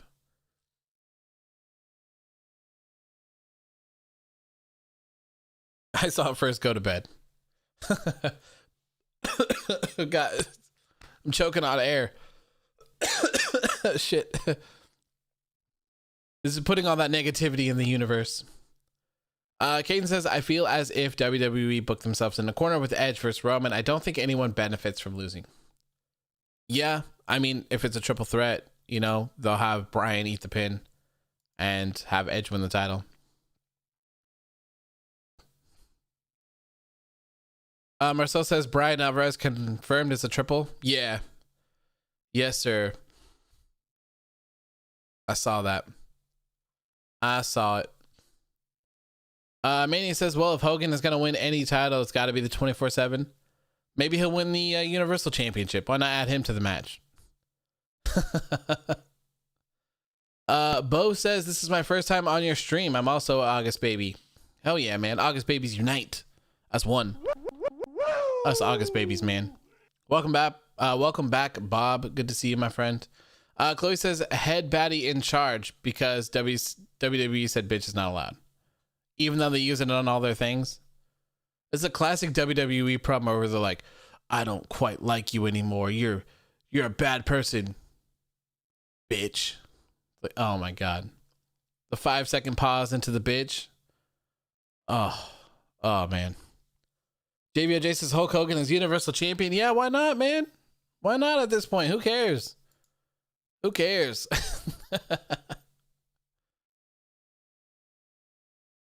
Trying to reload this to see. Okay, nope. No updates so far. No updates. All right, so to the actual pay-per-view. Here we go. We got like 18 minutes left here. Do I watch hockey? No, I do not watch hockey. But I used to play the NHL games, and I would play as the New Jersey Devils, if that helps. Okay, so Fastlane started off with Big Oof and Shayna Baszler defending their WWE Women's Tag Team Championships against the SmackDown Women's Champion Sasha Banks and the 2021 Royal Rumble winner Bianca Belair. Lewis says, man of culture, I see. I don't know anything about hockey or whatever. I just liked their name the most. So I picked the New Jersey Devils. That's what I went with. But hey, I guess I picked a good team, right? Caden says, bad match, terrible match, erase it from the history books. Yeah, man, opening up the show with this match was brutal. I definitely would have put this somewhere in the middle as kind of like a bathroom break, you know, kind of just getting through it a little bit. This match did not need to happen on a pay-per-view whatsoever, especially again. Come on. Like, really? It's been done so many times, and Sasha Banks and Bianca Belair just stay taking L's constantly. How are you building up a road to WrestleMania where your Royal Rumble winner is just losing nonstop and the person they're challenging for the title is losing as well? Like, how terrible would that be? Vance says, if Hulk Hogan gets released, I will personally donate $69 million to you. Yeah, I'll have to try and I'll put in good word. We'll see. Chloe says, I lost all hope for NHL. I went to GameStop and they say the newest NHL being 99 cents. Right? That's why you got to get Game Pass, man. You have to have Xbox Game Pass.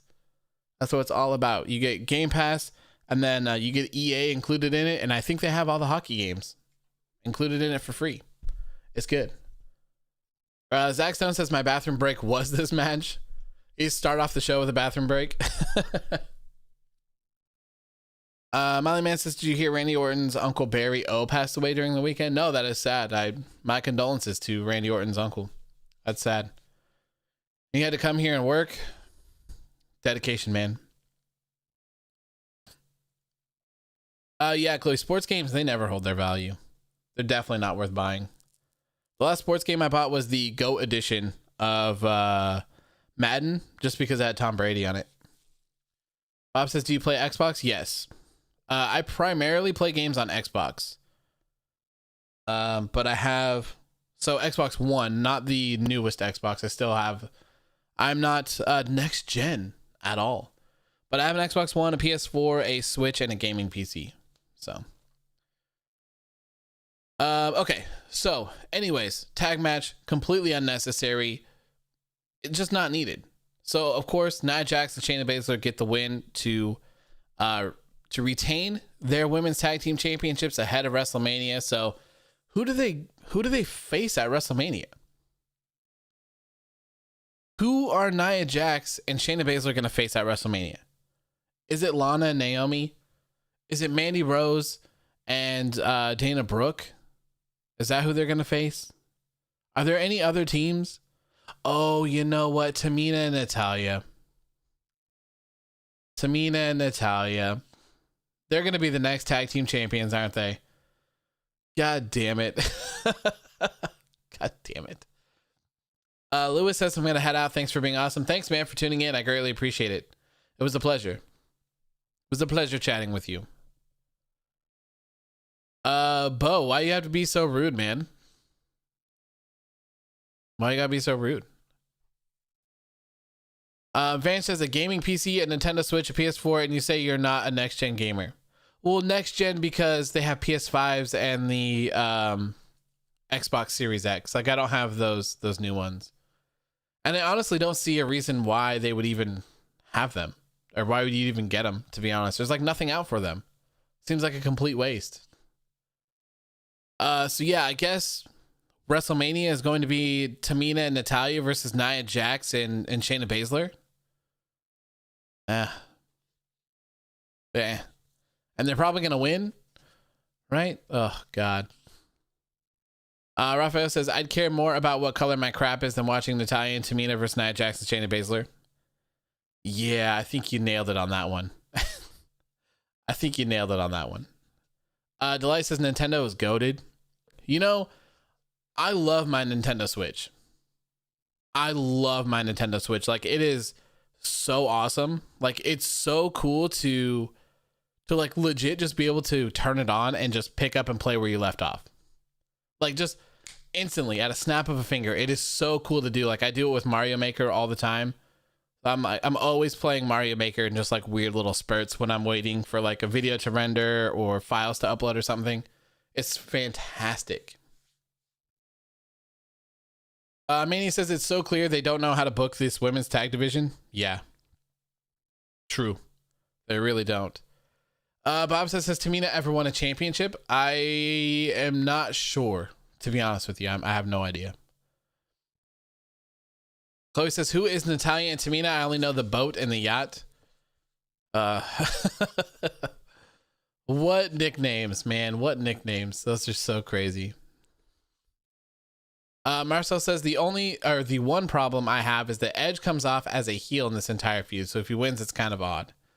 Yeah, I mean, I think that's what they did with this, right? Like we're supposed to say that Edge is the heel now. Caden says, wait, she won the 24/7 championship. I forgot. Oh, fair enough. Van says, please tell me you played Prince of Persia. I have not played Prince of Persia. Actually, I remember seeing that game back in the day and always wanting to play it, but for some reason I never did. I think they have a newer one out. Newer as in like a couple years, but Eddie says Nia and Shayna never faced Natalya and Tamina, and it's bad since they both are heels, and it'd be cool to see Tamina finally win a title. Marcel says Edge is a tweener. It's WrestleMania 30 all over again. Yeah.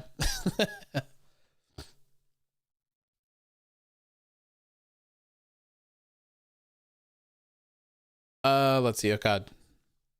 Raphael says, how long until Andrade goes somewhere else and becomes a main eventer or the world champion and WWE realizes they're dumb? At least 90 days, I would say. I saw first as AOW, did you Twitter Dashi XP your Mario Maker board so he can play it and rage the F out? What do you mean a Mario Maker board? What do you mean?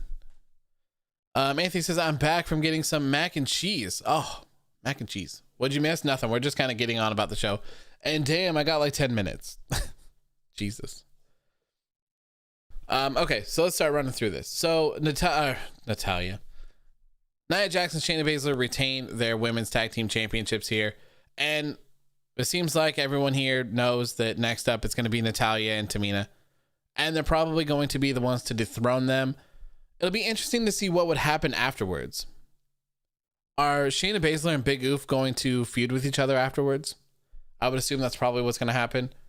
Maybe then Shayna Baszler will return to her greatness that she once was, because I'm so tired of what they're currently doing with them. Basili says, I completely agree with you. I still have the PlayStation 4. I don't care about next gen. Yeah, there's nothing really on it, you know? Mac and cheese with the chicken strips.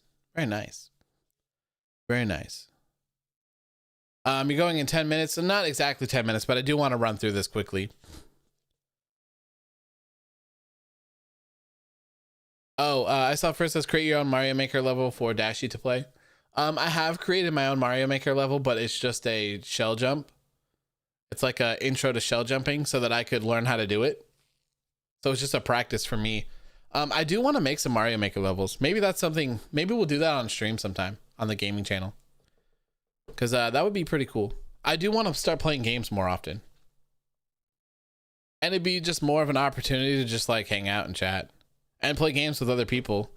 Because there's some games I do need to I haven't played Destiny 2 this season at all. And I kind of need to, but we'll see. JBOJ says the Riot Squad deserves a shot. I would love that.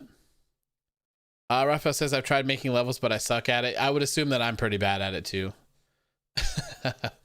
Philip says on Wednesday, can I have a picture of Carlito? Sure, if you don't spam. Sure.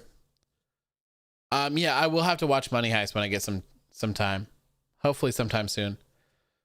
Zach says completely off topic, but the Fiend's new mask looks uncomfortable as fuck, and I'm not sure what to make of this weird bulletproof vest thing. I noticed that too. It looks like he's wearing a bulletproof vest. It's kind of weird. Bob says please do 2K19 with fans stream on Xbox. I don't have it for Xbox. I have it for PC. All my WWE 2K games are on PC. Chloe says we need the fighting game tournaments on stream. I have Injustice 2. Play Injustice 2. I have that on Xbox. Andrade put Tranquilo in his tweet, did he? Molly Man says, how long have Big Oof and Shayna Baszler been a team? I'm not sure, but it's been a while now, I guess. Man says, just play SmackDown. Here Comes the Pain. I do have an emulator with that game on it. And with GM mode, SmackDown versus Raw 2006, I think I have as well on my PC because I was going to do a playthrough of that. But I just never got around to it. Okay, so next up we had Big E defending his Intercontinental Championship against Apollo Crews for the 6th or 7th time, I believe. This is too many. This is way too many times. Like, relax. Oh my God. Tama Tonga is tweeting Andrade. Oh my God. Tama Tonga said, hey, Andrade, what's up? Oh my God. This is going to be the death of me. Gonna be the death of me. Adam says RKO to Alexa. He goes for the punt. Lights go out. Fiend appears. Alexa's been haunting Randy for months and he didn't lay a hand on her. Bad booking. I agree. That match was terrible. God awful. If I'm being honest. Okay. So Big E and Apollo Crews. This match was pretty good. I thought this match overall was good. It was enjoyable, but I'm so sick of Big E and Apollo. And it has nothing to do with Big E or Apollo. It's just that we talk about this all the time. It's so many times where they just put people back and forth and back and forth, and back and forth. And it's not special anymore. It's not special anymore. Hey, Philip, is that some spam that I see? Is that some spam that I see going on there?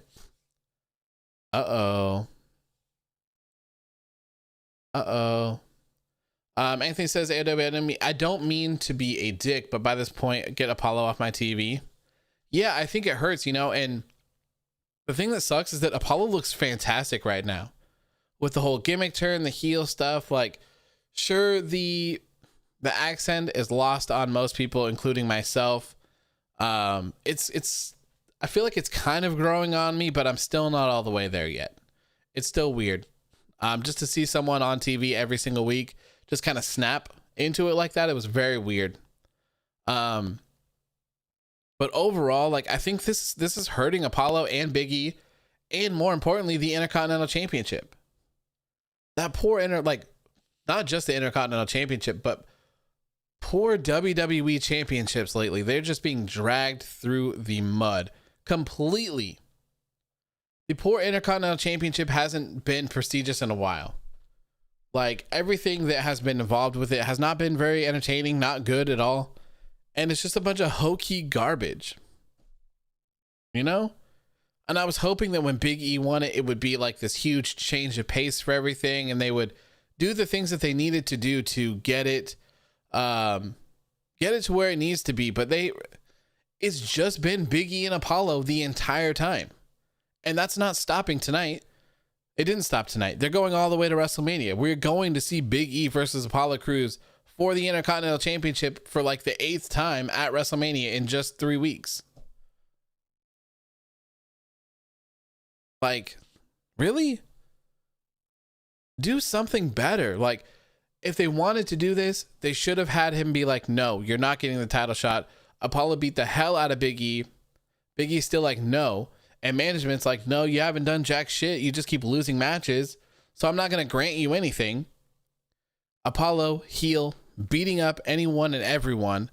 And then they get close to WrestleMania and it's like, look, Big E's still like, no, I told you we're done.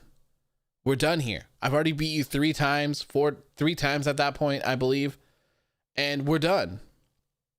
There's nothing left to have here. And then management's like, hey, look, E, you can't deny that Apollo's been destroying anyone and everyone in his path.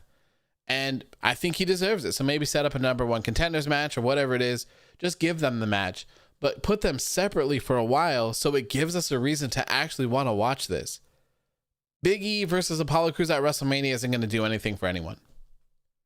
And if they put the strap on Apollo at WrestleMania, it's not going to do anything for anyone either. No one cares about the Intercontinental Championship. It just is what it is. It's just bad booking over and over and over. Anthony says, AOW, I feel if Apollo went to another shot at the Intercontinental Championship at Mania, he needs to win some first. Exactly. He needs to. Thayeb says, is there going to be an Andre Battle Royal this year? I'm not sure. I would assume so. Bob says, AOW, your streams help a lot when I'm not feeling good. I'm glad that I can help out, man. I hope you feel better as well. Hope you feel better. Caden says, do Big E versus Murphy. There you go. I'd be fine with that. Why not? Murphy's incredible too. I would imagine that E and Murphy could put on a good match. Fly says, it's like Christian's one more match. Yeah, it's just, I just don't get it. Van says, only in wrestling will you see people celebrate over the fact that a wrestler lost his job. Well, I mean, this is a good thing. This is freedom, you know? He'll go on to do better things elsewhere. This isn't one of those things where it's like, okay, this guy's hopeless. You know, he's fucked. He has nowhere to go. He'll succeed wherever he goes, and he'll be a huge asset to whoever gets him as well. Same with Thea Trinidad. I believe that will be the same as well. I saw first is give the IC title back to Tito Santana when it had meeting. Vance says Andrade gets engaged with Charlotte AOW. Oh my God, he will be pushed to the moon. Vince, gotcha, bitch. Yeah, pretty much, right?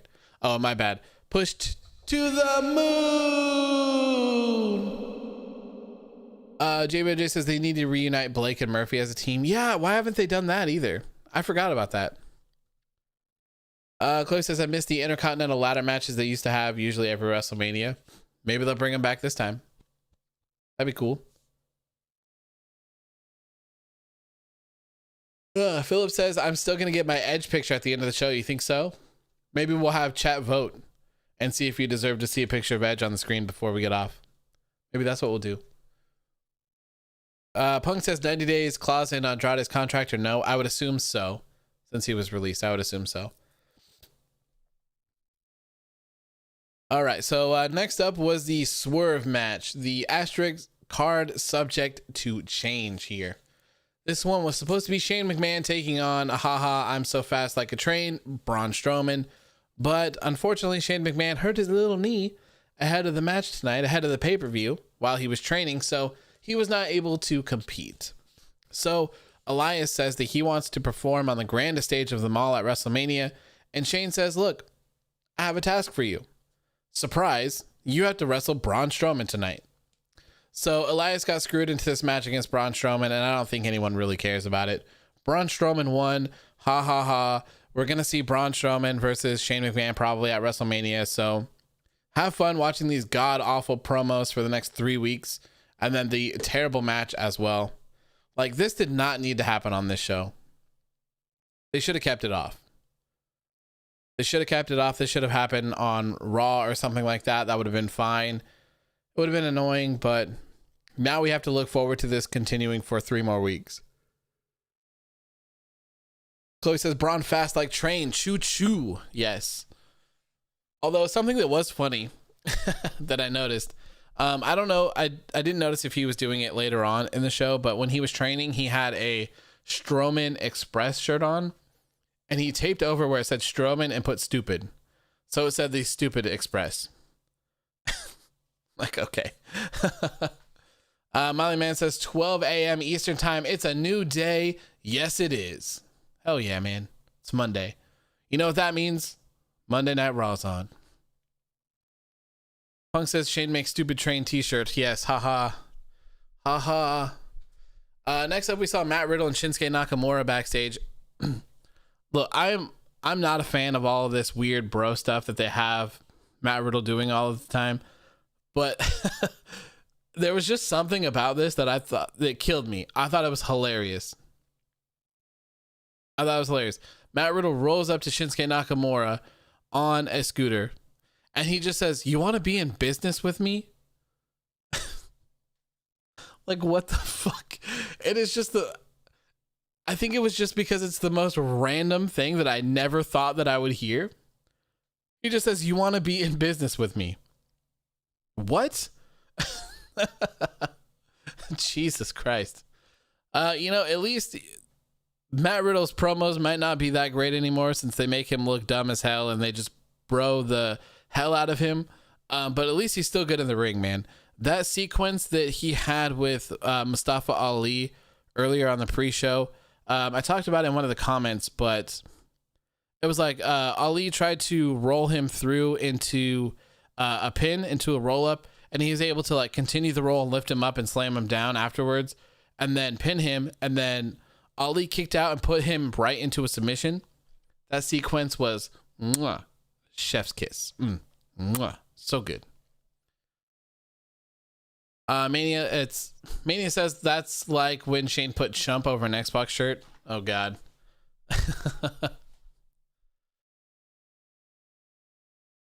Philip says, I have to take my shower. I will be right back. Okay. All right. We might still be here. Raphael says, and then he started talking about scooters with hair, so it could be like a stallion or something. Yeah, it was weird. Anthony says, AOW, fun fact, the show lasted 2 hours and 44 minutes. Wow, really? That's not bad. Zach Stone says, that conversation was with me, and I agree. Chef's kiss indeed. Yeah, that's right. It was with you. That is right. Yeah, I loved that. That was so good. I love to see stuff like that. So next up, we saw the match between Father Rollins and Shinsuke Nakamura. And you know what? I liked it. This was the first good match of the night on the main card. I liked it. This match, in the words of Anthony here, it was such good shit. Very enjoyable.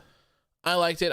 You guys know I'm a huge fan of Shinsuke Nakamura. So anytime that I can see Shinsuke Nakamura go, I'm all down. All down for that. Of course, Seth Rollins does get the win here. He's going to be headed to WrestleMania where he's going to take on Cesaro. So he really needed to get the win here to, make him look strong going into WrestleMania. Caden says Seth dripping Rollins. That's right. Yes. Zach says the new Seth move right before the curb stomp was great. Yes. I liked it. I liked it a lot. I saw first says off to bed. Good night, everyone. Andrade free to wrestle to the moon. Yes, he is. It's going to be so good. Father Rollins, yes, on your side, my friend. Thank you for blessing us with Andrade's release tonight. Thank you so much. All right, so next up was the crazy match. Drew McIntyre versus Sheamus in a no-holds-barred match. This match was very good. Like we talked about earlier, this was pretty much your standard formatted WWE no disqualification type match. They pretty much always do the same things over and over in them, but it was still very enjoyable. It was very good. There was a point where they were wrestling in the Thunderdome, which I love to see them wrestling in the Thunderdome. It just looks so cool with all the faces there and all that. Drew McIntyre throws Sheamus through the backside of one of the Thunderdome things, and it kind of has a little explosion. I thought that was pretty cool. I wish they would have been zoomed back a little bit, but overall, I thought the presentation of this was very good. They beat the absolute hell out of each other, and Sheamus is like an unsung hero of 2021. He's been so good lately. The man's can't win a match to save his life, but he's been performing top tier lately. So it's very good. I'm not quite sure where he's going to be headed after this, unfortunately. And I wasn't the biggest fan of the end of the match here. It was way too predictable. After Sheamus did the white noise through the commentary table and couldn't get him up, it was very obvious that he was going to struggle getting him into the ring. And then once he did, he was going to get Claymored, and then it would be a wrap. So I did think that was a little downside of it, but overall, I thought this match was great. And again, this is one of those matches that would have benefited more had we not seen it so often, and if it had some stakes involved as well. I definitely think that This match should have been a number one contenders match. There's no reason why it shouldn't have been. And I think that would have made it a lot better. It would have given Sheamus something more to fight for and something more for Drew McIntyre to fight for as well, because he lost his championship. He never got a rematch, despite everyone else in the world getting rematches for their titles. The only person that doesn't is Drew McIntyre. So have them fight for this. Have them have something to fight for, you know? It would have been so much better, but overall, still a very good match. Chloe says, I guess you can say WWE finally let Andrade swim with the fishes. No? Okay. Van says the Thunderdome is fine. Yes. Thunderdome is fine. Delight says Drip Rollins. Yes, Seth Drip and Rollins. Adam says Drew calling himself a 6'6" fire-breathing dragon is so tough. I'd run the fuck out of that bar if some dude said that to me. Yeah. Drew McIntyre has been incredible, by the way. With that being said, I hope that he doesn't take the title off of Bobby Lashley at WrestleMania. I think that'd be a huge mistake, but we'll see. Molly Man says Drew McIntyre looking like a discount William Wallace with the face paint. I liked the face paint. I thought it was pretty good. Raphael says that camera angle when Sheamus and McIntyre were battling on the barricade over the announce table with the WrestleMania sign in the background was so nice. I agree. I loved that shot. That was very good. I also like the shot where I believe that Sheamus brogue kicked Drew McIntyre over the rail by the commentary table, and they had like the camera sitting kind of on the barricade. So on the left side, like the screen was completely cut in half by the barricade. So on the left side you had Sheamus, and then on the right side you had Drew laid down. I thought that was a really cool camera angle as well. I liked it. Caden says Drew McIntyre calling Lashley a big bald bitch is my favorite Raw moment of 2021. That is great. Delight says off topic, I just want to say oral freaking Roberts. I don't know what that means. Anthony says I thought Brock was going to come out. Yeah, I think it's pretty safe to say that Brock Lesnar is not going to be involved in WrestleMania this year, which is really unfortunate. Really unfortunate. Next up, we had Alexa Bliss taking on Randy Orton in a singles match.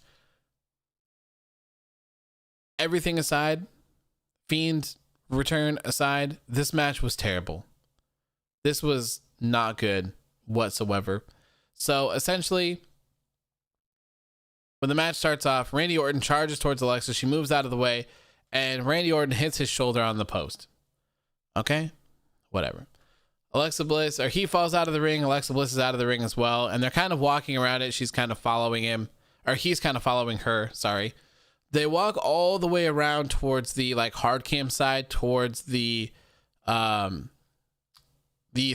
people or whatever, the LED boards, and they're standing there staring. She looks up really fast and then looks down, and then all of a sudden a lighting rig comes crashing down in front of them. Kind of like she was trying to make it land on top of Randy Orton. Not for me, man. Not for me. This was way too overproduced. This was way too much. I would have had this. I'll tell you how I would have done this match. Way different. It would have been way different. And I think it would have been way more effective. And I don't think that this should have happened on a pay-per-view either. I don't think anyone cared about this. This would have happened. This would have been so much better had it been on Raw. It would have helped their ratings. It would make the show much more must see. And this sort of like gimmicky stuff wouldn't have probably pissed so many people off. So after that, they end up getting back in the ring or whatever. Randy charges her. She throws a fireball or something out of her, or at him, and he falls down and dodges it this time, I believe. There's another point at the beginning where she like lights a wall of fire in front of her between them as well. Like it was too much. Way too much for me. So then you have them standing there. They're facing each other. They're a bit away from each other. All right. Then all of a sudden you see this burnt hand reaching out of the ring. And I was like, they're doing it. They're doing it. He's actually going to be burnt to a crisp.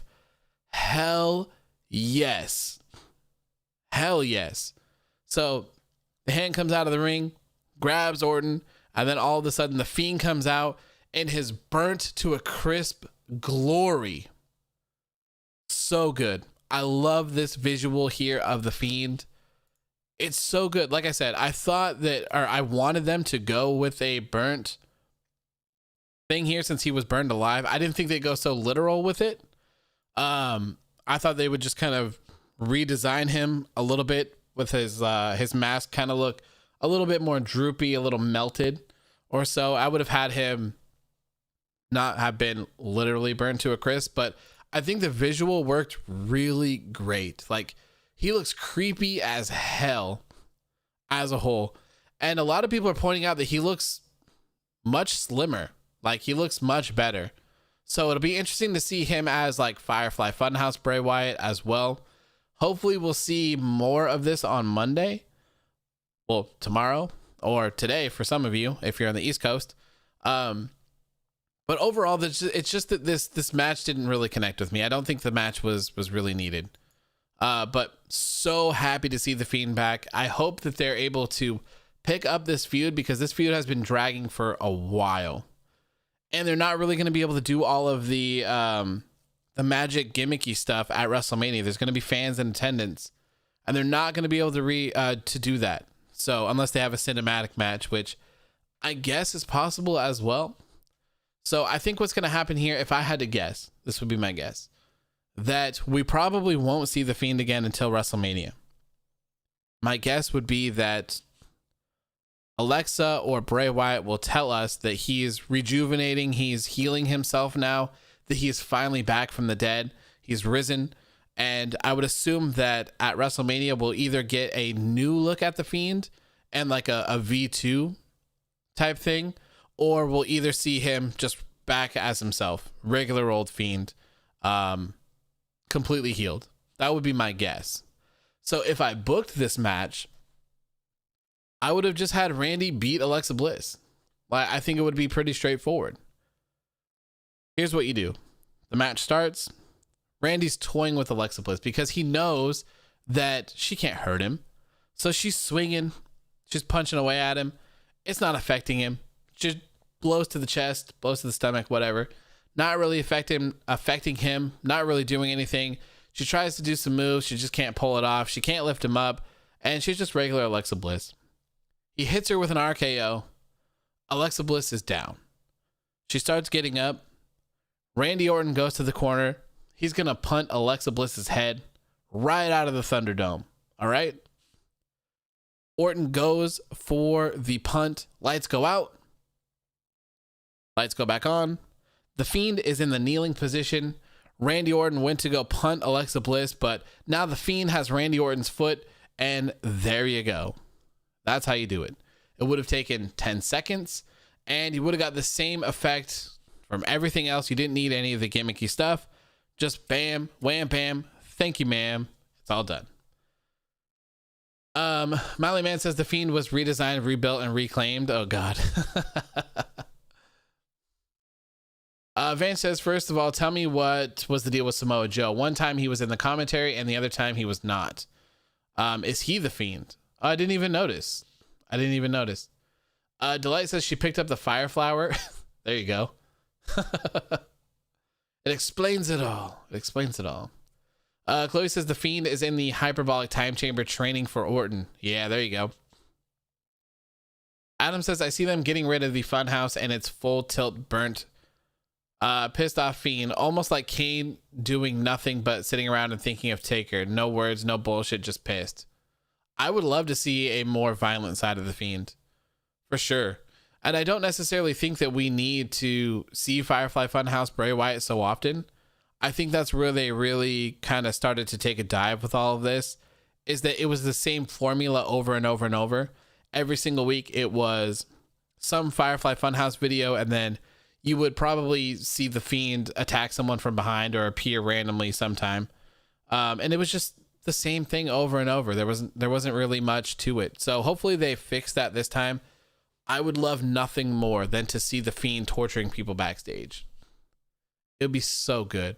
You could even have the Fiend, like, one of the things that I was suggesting is like having Randy Orton cut a promo or something in the hallway backstage, And you can see the Fiend just standing there, right? Just standing there, lurking in the background. And then Randy Orton goes to look, and he's gone. Just like weird things like that, that just him randomly appearing places. Like when, who got hung upside down? Sami Zayn, I think. And they kind of alluded to it being Brock Lesnar for some reason. He should do that to people. Hang someone upside down, leave a little note like, hello, Randy, on it or something like that, you know?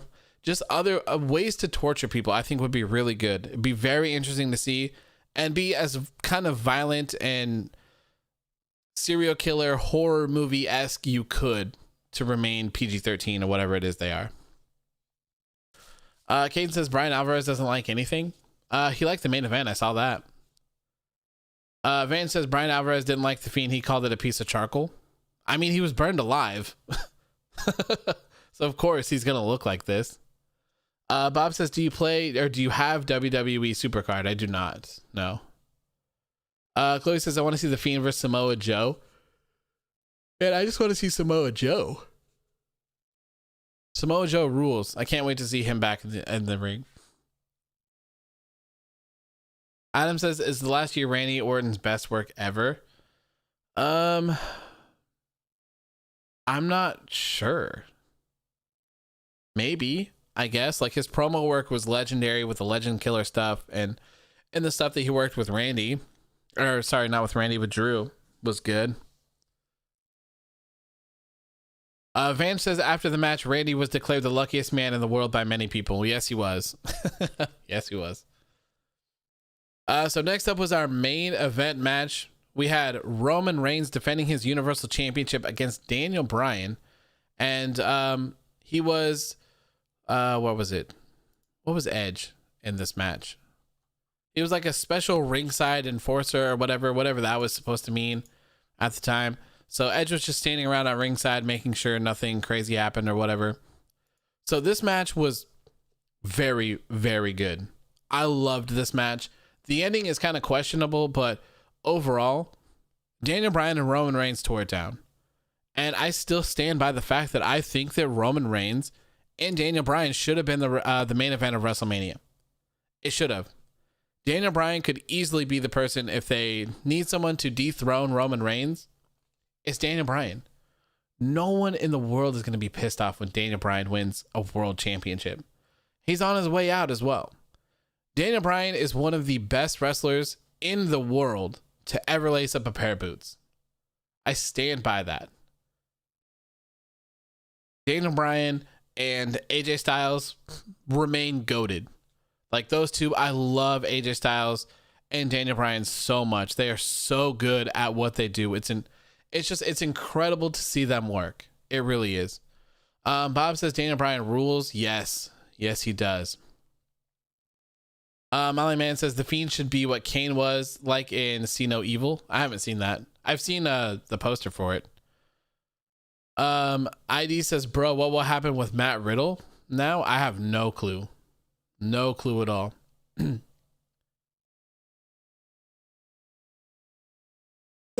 Welcome back, Philip. Good to see you, my friend. Good to see you. So yeah, this match was fantastic. And then one of them accidentally took out the referee at some point. I believe it was Daniel Bryan gave him a running knee. Roman Reigns was standing in front of him, and when Daniel Bryan went to attack, he moved out of the way and hit the referee. So the referee rolled out of the ring, and Edge was just standing there like, okay, I guess I gotta work. Guess I gotta work now. So Edge got in the ring, did the pin here, and only got to a 2. So now Daniel Bryan has Roman Reigns in a yes lock. Looks like he's about to tap out. Jey Uso comes out, super kicks Edge, super kicks Daniel Bryan as well, and then attacks them with a chair. Daniel Bryan is able to get the upper hand here. He attacks Jey Uso, grabs the chair as well, and then when he's going to hit, I can't remember who he's trying to hit. He was either trying to hit, he was either trying to hit Roman Reigns or Jey Uso with it, but they moved out of the way, so Daniel Bryan actually hit Edge with the steel chair, took Edge out once again, and then Daniel Bryan put Roman Reigns in the yes lock, and there was no official. And Roman Reigns tapped.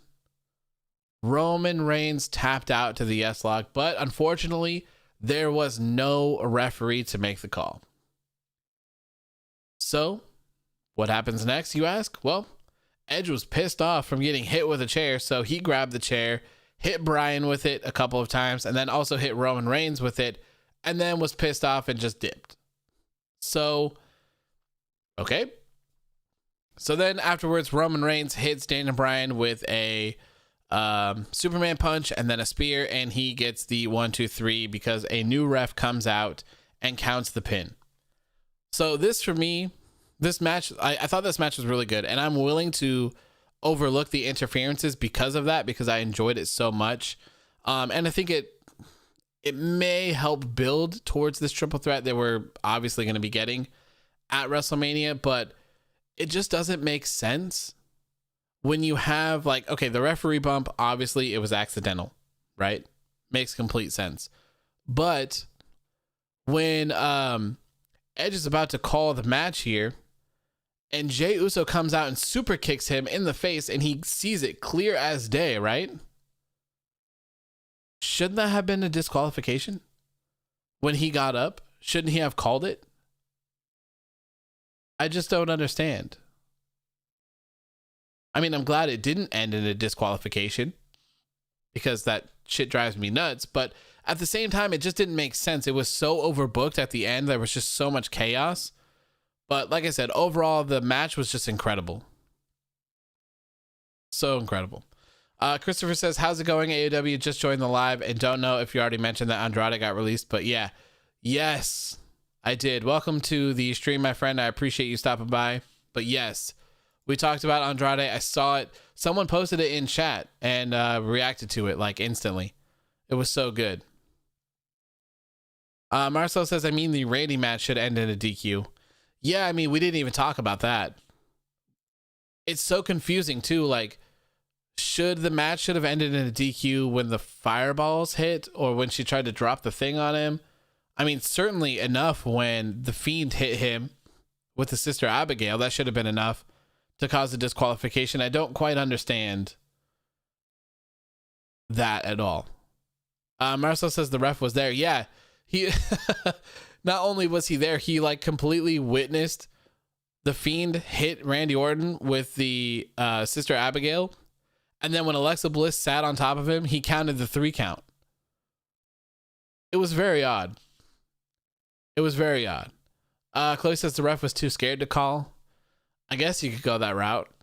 I guess it's just weird that they did that for 2 matches in a row at the end.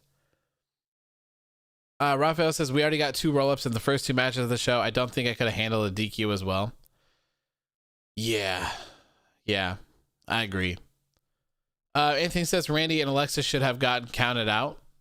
That's true. I hadn't even considered that, but yeah, you're right. They should have got counted out. And you know, like, I don't mind. I think AEW does this sometimes where they'll say like, oh, it's at the ref's discretion. So like, if the ref just wants to be like, hey, you're outside of the ring, like, I'm going to count it. That's cool. Like, if they mention that on commentary where it's like, hey, look, the ref doesn't want to call this match. It hasn't even really started yet. So he's going to focus on trying to get them in the ring first. Then, like, I don't mind stuff like that. But when you have like, when you just go by like rules of the rules, it's kind of frustrating. You know, I can overlook a referee. You know, let's say that Roman Reigns hit Daniel Bryan with a chair. Like, I could totally understand the fact of a referee being like, hey, that's a cop out. That's some bullshit. You're not just going to try to get disqualified to retain your championship. So like, we're continuing. We're not stopping here. So at ref's discretion, I wouldn't mind that as long as they mentioned it. Marcel says in New Japan, when you're on the outside, you can do anything. That's crazy. That's crazy. Jaden says, by God Almighty, Edge, you cost Daniel Bryan the Blue Universal Championship. That's right. And you better bet your bottom dollar that he's getting added to that match come Friday, if not even before. If not even before. Be interesting. All right. So, like I said, Roman Reigns gets the win here, retains his Universal Championship, and WrestleMania is set.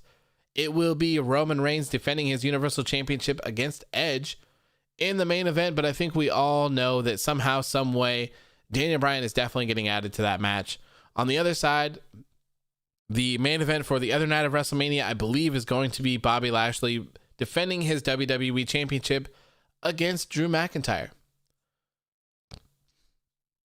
Vance says apparently Vince doesn't have such a high IQ. Yeah, I would assume so.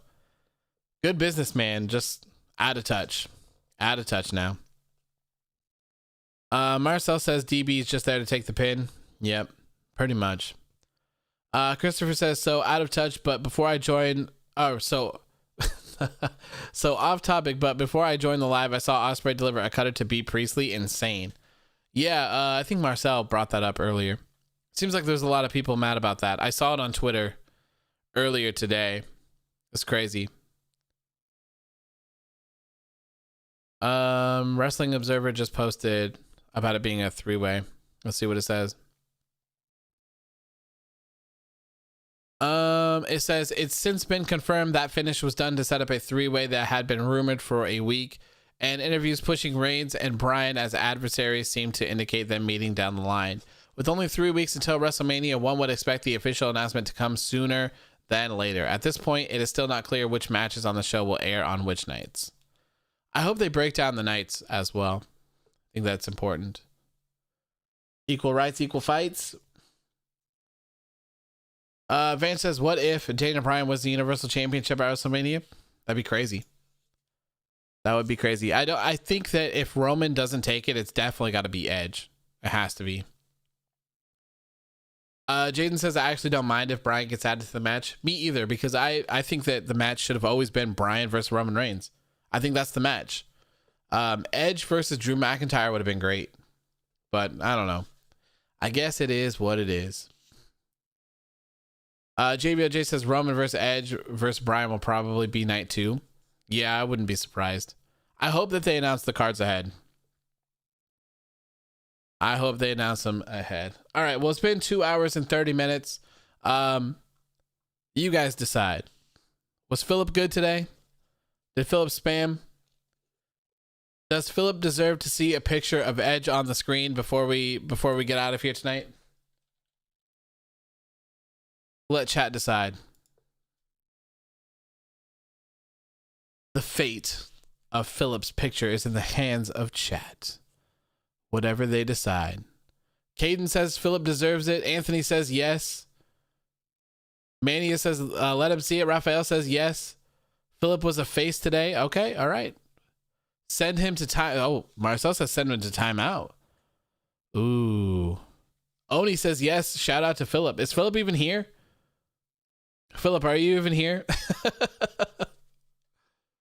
This man's not even going to be here for his Edge pictures?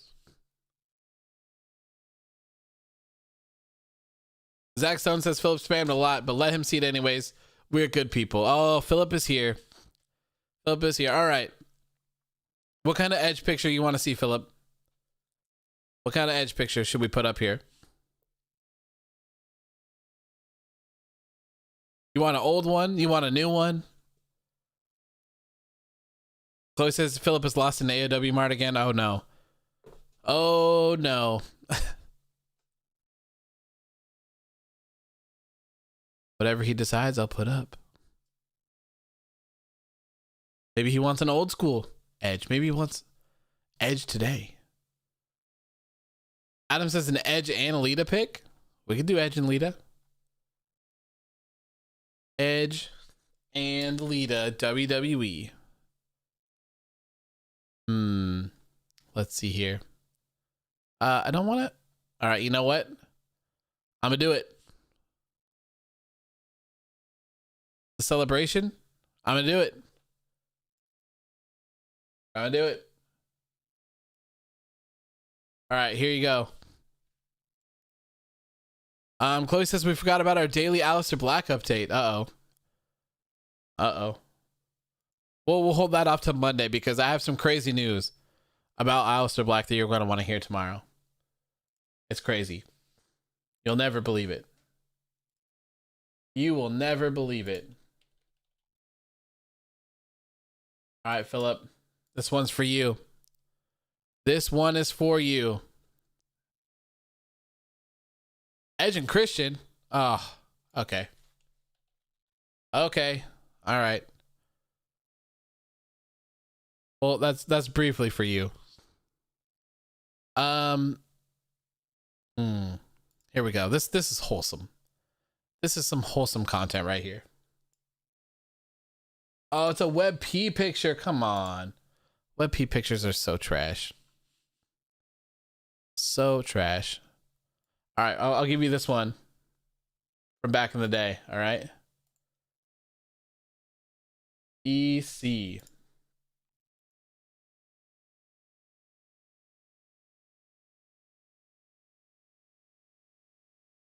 All right, there you go, man. Caden, you nailed it. You nailed it. Chloe says I was thinking of a different celebration picture. There you go, man. Edge and Christian with those god awful sunglasses that Christian was wearing, man. I remember these. Raphael says, gets me in the feels now, knowing that Edge and Christian's Rumble 2021 moment wasn't a reunion, it was a goodbye. I know, right? So crazy. This one's for you, Philip. Chat loves you tonight. They all agree that you get your Edge picture, so there you go, my friend. This will be the new thing. We'll grant Philip a picture of whoever he wants within reason,